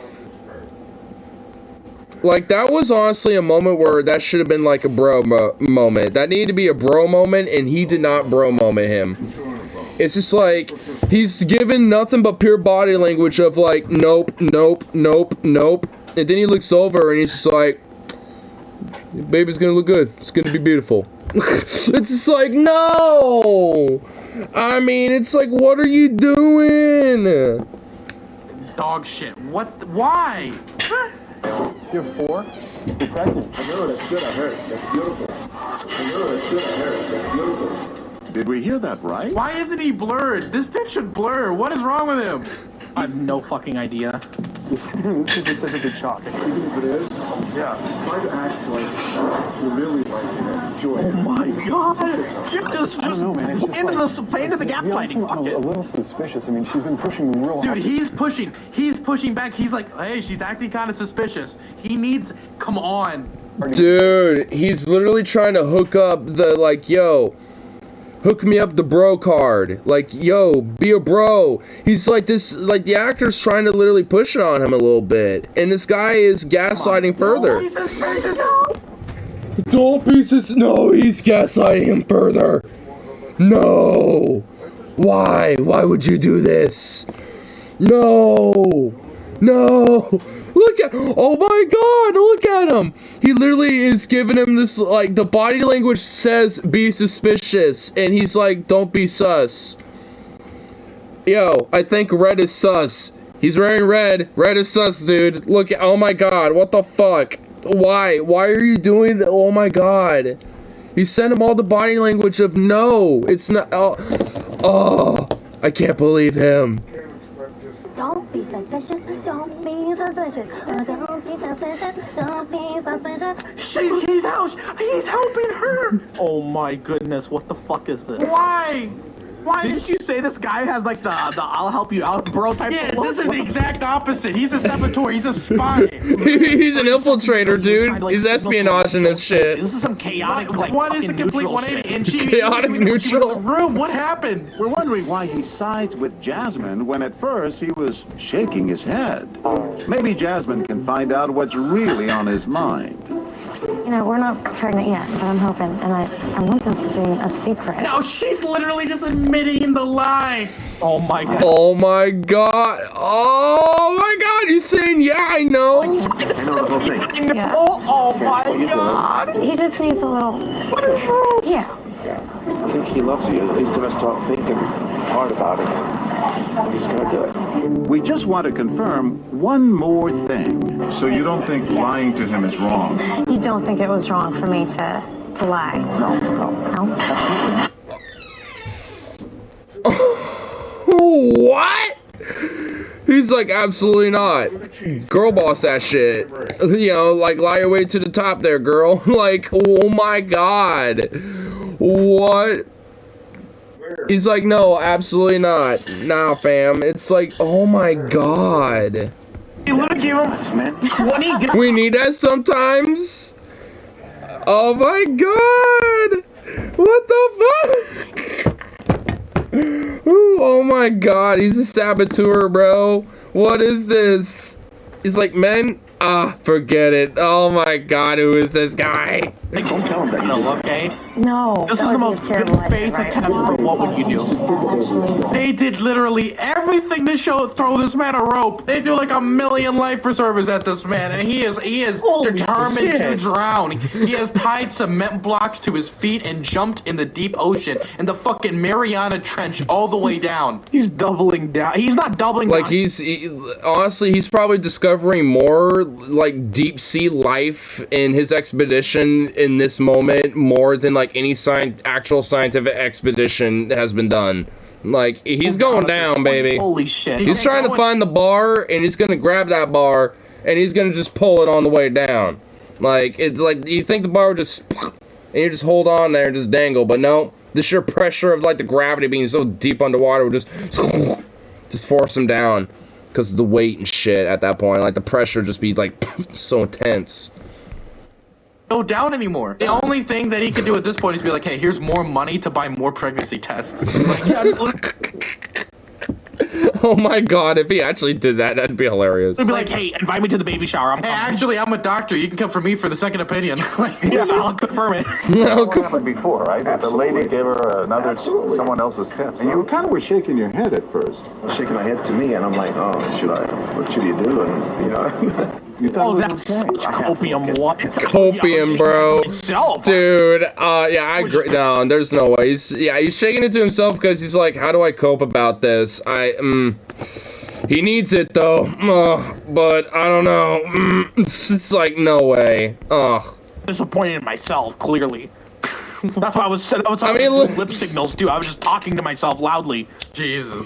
Can't wait to have my kid. You know what I'm saying? That's how I am. I love kids. If it's about having kids and convince them we love each other and we can have kids, that's fine. If it's a true story, I would do it again. Absolutely. I just wow. Just no repentance. They're literally just he's doubling down like literally after the fact. No. It almost feels like that visible meme. So where's the bottom? That's the funny thing. There isn't one. Exactly, dude. And he said if it was actual real life, he'd do it again. So there actually wasn't one for him. Like, oh my god, dude. No remorse. He would do it again. He'd sell them the test. Dude, like, man. Wow, dude. What an agent. So what an agent for these chicks, bro. Women. He's an agent for the grifters. They're selling these things. I don't think think it was a great idea. He wasn't very happy. Poor man was in distress. But nobody will save our man. Eric. No one's gonna confront our boy. Somebody gave him a fucking bribe, but wouldn't tell him that he lied. But no one comes out and tells Eric the whole story. Eric's fucked either way. I am so committed now. If I ever see this in person, I never want to be any of these people. It screws over their life. Yeah, at this point now, I feel like if I actually, like, in the this is why I love What Would You Do, because, like, I mean, even if there is, like, maybe a plausibility of, like, some of the people intervening in the actual actors that we know of are potentially, like, you know, aware to some extent of this shit, like, I mean, it does, I love, like, these scenarios a little bit, because it's just, like, I mean, like, if I do see something like this, yeah, there's no way in hell I'm not gonna, like, you know, be like, yo, what the fuck? I mean, you can't just, like, forcibly, you know, coerce and just badokadoke, you know, somebody into something like that. It needs to just be, like, a natural flourishment, like, huh? Like, I'd at least say, so, like, even if it's just, like, a little bit, like, she's bullshitting, that's a fake business, you know, just walking by or some shit, even if it was that, like, I mean, it's like, what the fuck? Literally, their life is ruined. This will literally tilt them for, like, years, if they end up getting married over this false promise to, like, causes such a fucking... such an And also, this will cause, like, yeah, like, I mean, this would be, like, a disaster, you know, for a relationship end, too, because, like, imagine if, like, you know, that dude finds out, you know, through the grapevine over the years and shit, or even shortly after that, and, you know, and let's say that, you know, like, oh, you're married and shit, and it's like, oh, well, hey, I had a, you know, like a, you know, like, what's it called? Fuck. It's not abortion, it's a fucking, what's it called? Premarital birth, where it's like the, you know, I don't know why I'm blanking on the name right now, but whatever. Stillbirth. There we go. Jesus Christ. You know, even if, you know, she could be like, oh, well, I had a stillborn, you know, blah, blah, blah. You know, and then just, like, try again and then actually have a pregnancy and shit. Then it's like, and then he finds out for the grapevine. It's like, yeah, that's gonna be, you know, utterly disastrous, you know, considering, you know, even at that point, he might not even believe, you know, the real incident, too. Just because now there's a utter fucking break of trust. So it's like, yeah, it's not even because, like, hey, yo, bro power thing. It's literally like, yo, you shouldn't be forcibly coerced in a relationship. Like, honestly, if there was, like, you know, a gay couple, whether they're a lesbian couple or fucking, you know, like, you know, just, you know, two dudes or whatever, it's like, if they were like, hey, I have, you know, fake adoption papers that says we have a kid, and, you know, and, you know, it's a way to get them into a marriage or some shit, it's like, I mean, I think just that on the face of it would already be kind of an issue between the partners unless they've already agreed to it, you know, but it's like, I mean, but, like, and also I listen to a lesbian couple, they could be like, oh, I have, like, you know, infertile, you know, fertilization, you know, whatever the fuck, you know, or that type of thing, or, like, artificial insemination or some shit, like, there can be that type of, you know, false pregnancy thing, you know, as well, at least in that circumstance, so it could still apply, you know, in those cases, too. I mean, no matter what, it's fundamentally a problem of the break of trust, especially when it comes to a relationship. That's fundamentally what it's about. Say he even does get out of it later. Imagine his view of women and how it would drastically change. Oh, that's like true. That too. Yeah. How much he would be scarred going forward because he got. Honestly, it probably, you know, explains why some men are, you know, kind of like these, like, MGTOW types, you know, men who go their own way or whatever the fuck, who are like, oh, women are backstabbers and connivers and schemers and blah blah blah. Because if you know, got a relationship where it's kind of, you know, where the marriage is built on something like this, yeah, honestly, I would feel like, you know, yeah, like, you know, so, you know, my ex-wife, you know, was like that and shit, you know, chances are, you know, like, if I try to get, you know, in a long-term relationship, it could be like that again, so fuck that, but, you know, I mean, at least for me personally, probably not, but, like, I mean, that easily, you know, can happen for a lot of, you know, different people. You know, it's like, oh, I had, you know, one too many bad relationships where, you know, people were schemy and shit, you know, where women were schemy. So now, you know, especially if it's this far into a relationship, then it's like, yeah, they're gonna have such a break of distrust that it could enforce, you know, like, you know, different types of misogynistic types of thinking. Not necessarily to a fault of their own, but it doesn't justify, you know, their negative views when it comes to women across the board. But it definitely does not help, you know, to try to get them out of it when that's kind of, you know, some of their past experiences. It's like hard to get them out of that type of hole when that's kind of the shit you also have to work with them. Like, it's not good no matter what. I mean, it's, you know, not good for, you know, a potential kid, you know, that could hypothetically be in a situation like that. It's not good for the, you know, dude or the victim of that relationship. Or for the person perpetrating it, because then they're probably going to be known, you know, as the fucking scheming, conniving piece of shit. You know, depending on how far the word spreads. And depending how, you know, big their circle is, you know, they might be able to write it off, but maybe not.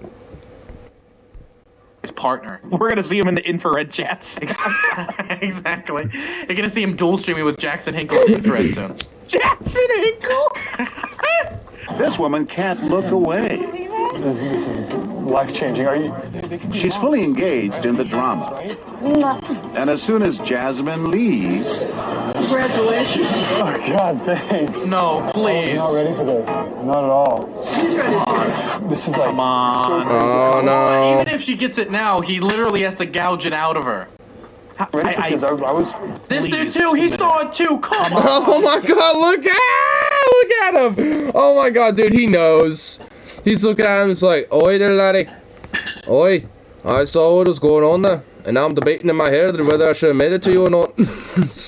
I don't know why I'm giving him an Irish accent, but he looks like an Irish boy. Please. Planning on traveling. Surely they'll say it. I don't know if I want to marry her. I guess I'll come. Oh. Will she tell him why? Well, I've always been myself. You're too down.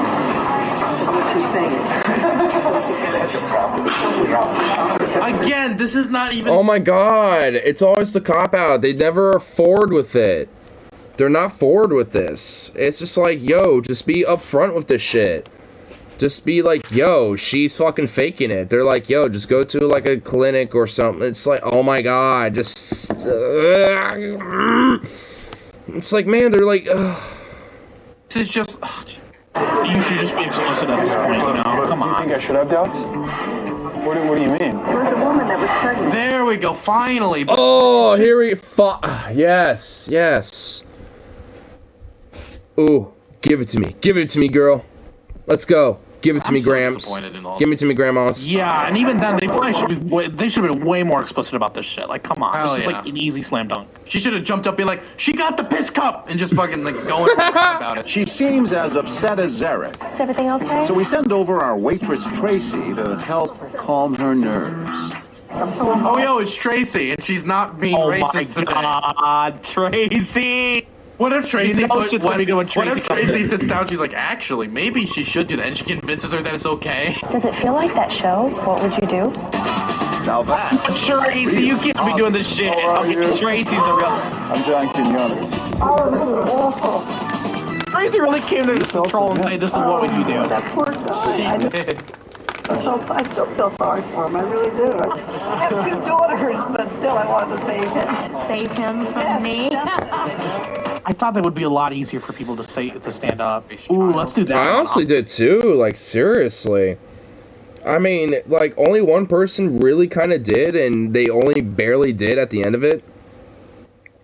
I mean, they didn't even give, like, the full shit either, like, That's one thing I didn't like about the show, is that sometimes they would, you know, just for, like, time's sake, I imagine, and also just for drama's sake, you know, they would cut out certain shit, and it's like, I want to see the full thing, come on. But, man, I would have thought, I mean, there's more, man, there's a whole bunch. I'm not going to watch this entire fucking thing, but, man.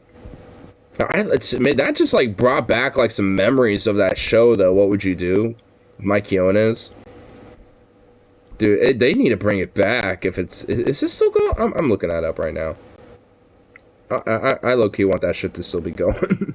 If not, it needs revival.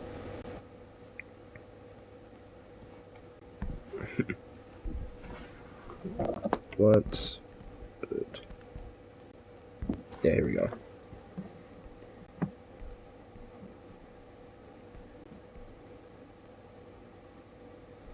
First episode... 08? Wait, so is it actually still... Oh my goodness. Oh my goodness. Hold on. Let me find Wiki. Yeah, give me that. From 2008, man, it's that old.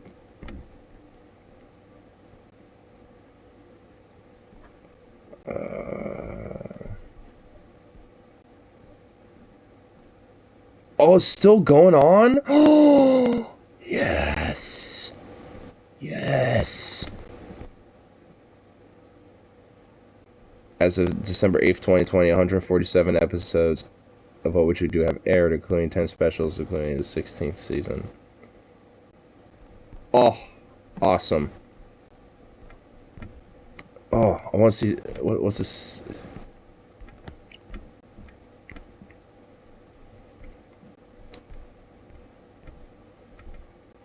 Ooh. Ooh, these, the 16th season was during, like, some of the height of, the George Floyd protests and shit. Ooh, first episode. The first episode of the season is a black man tells a white man to take off his Confederate jacket. Coffee shop employee gives free food to a homeless man, angering the manager. Two young men talk about sharing risque photos of one of their exes. Mom tells her son, who is wearing superhero costume, stop being childish. Ooh, so at least the first two are definitely kind of in context to a little bit of the social commentary going on at the time. So I wonder what the fuck happened with that. Oh, so I'm so happy the show's still going on.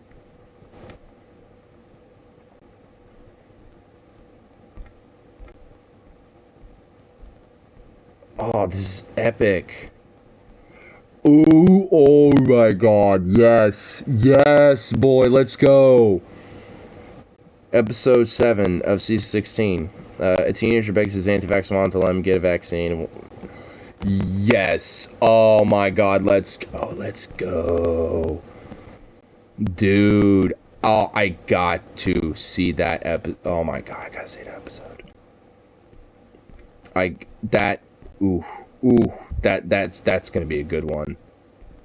Just that little chunk right there is gonna be a good one.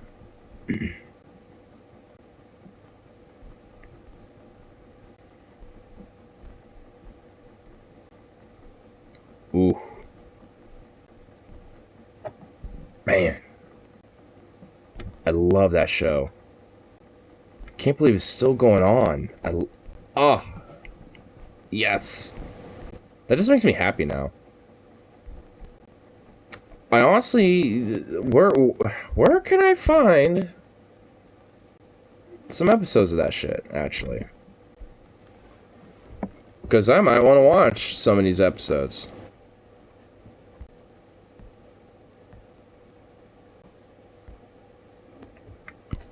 Where can we see this?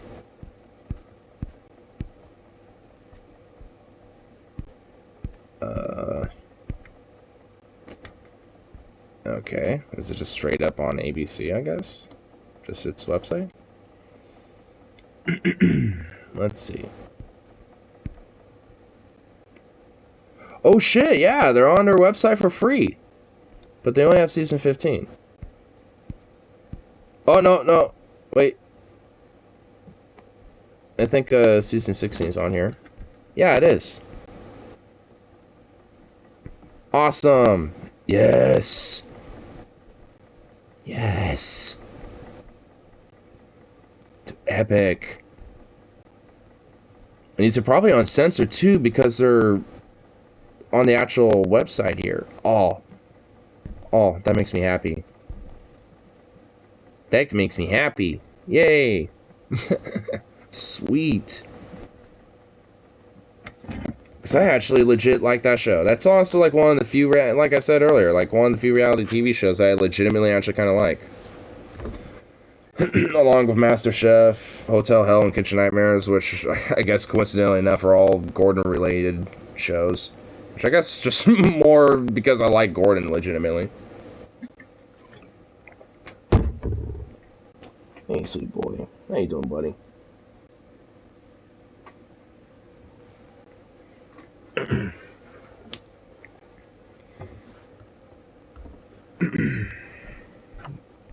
Man, oh man.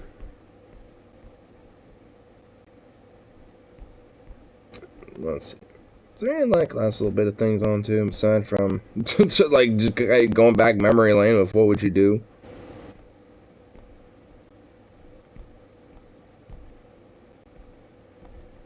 Let's see here.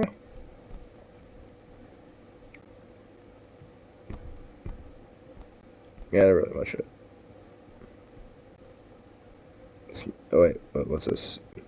Interpreting the competition. It's Master Chef, not Master Bait.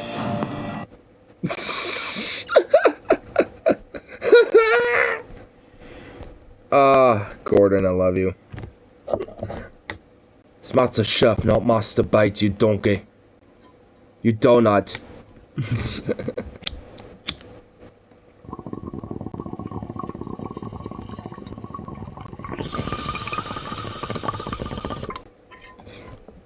I mean, I think that clip alone just shows why I like Gordon.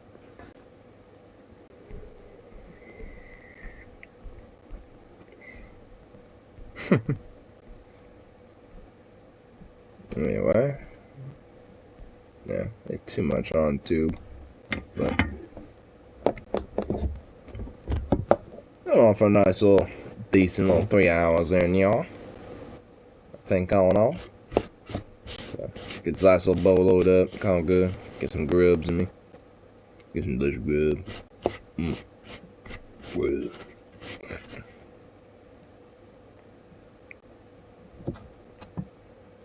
Look at you. You're just being a sweet little boy, aren't you? Yes, you is. It's a really sweet little thing. Bloop. Hey, buddy. Hey, no, come on. Come on. Up. Come up here. Come up here, baby. Come up here, boy. Baby. Oh my goodness. Hey, hello, baby. Oh, I tell you the baby at least once. I'll try it at least one time. Yes, you is, you sweet little thing. Oh, you're so soft and cuddly. Oh, just a little cuddle monster, yes you is. Yes you is, you're just a little cuddle monster. He really is though, like oh my god. Oh, you're just so cuddly and you're just so soft. Yes you is. Yes you is. You little noises and your little grunts.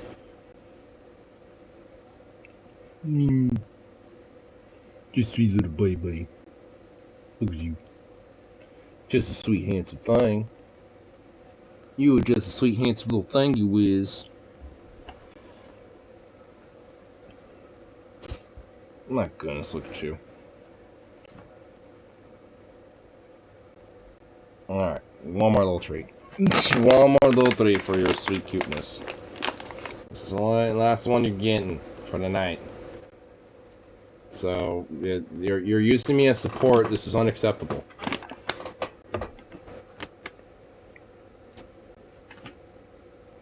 You can't use me as support, bro.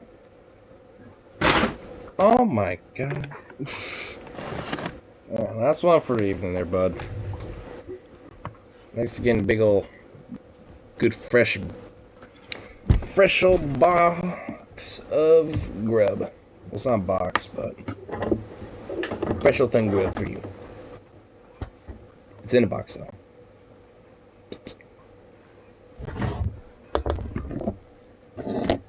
The rest of my little groceries and brown. Yes, indeed. Yes, indeed. Sweet little thing. This cuteness thing absolutely needs to stop. It's seriously unacceptable. Really ridiculous.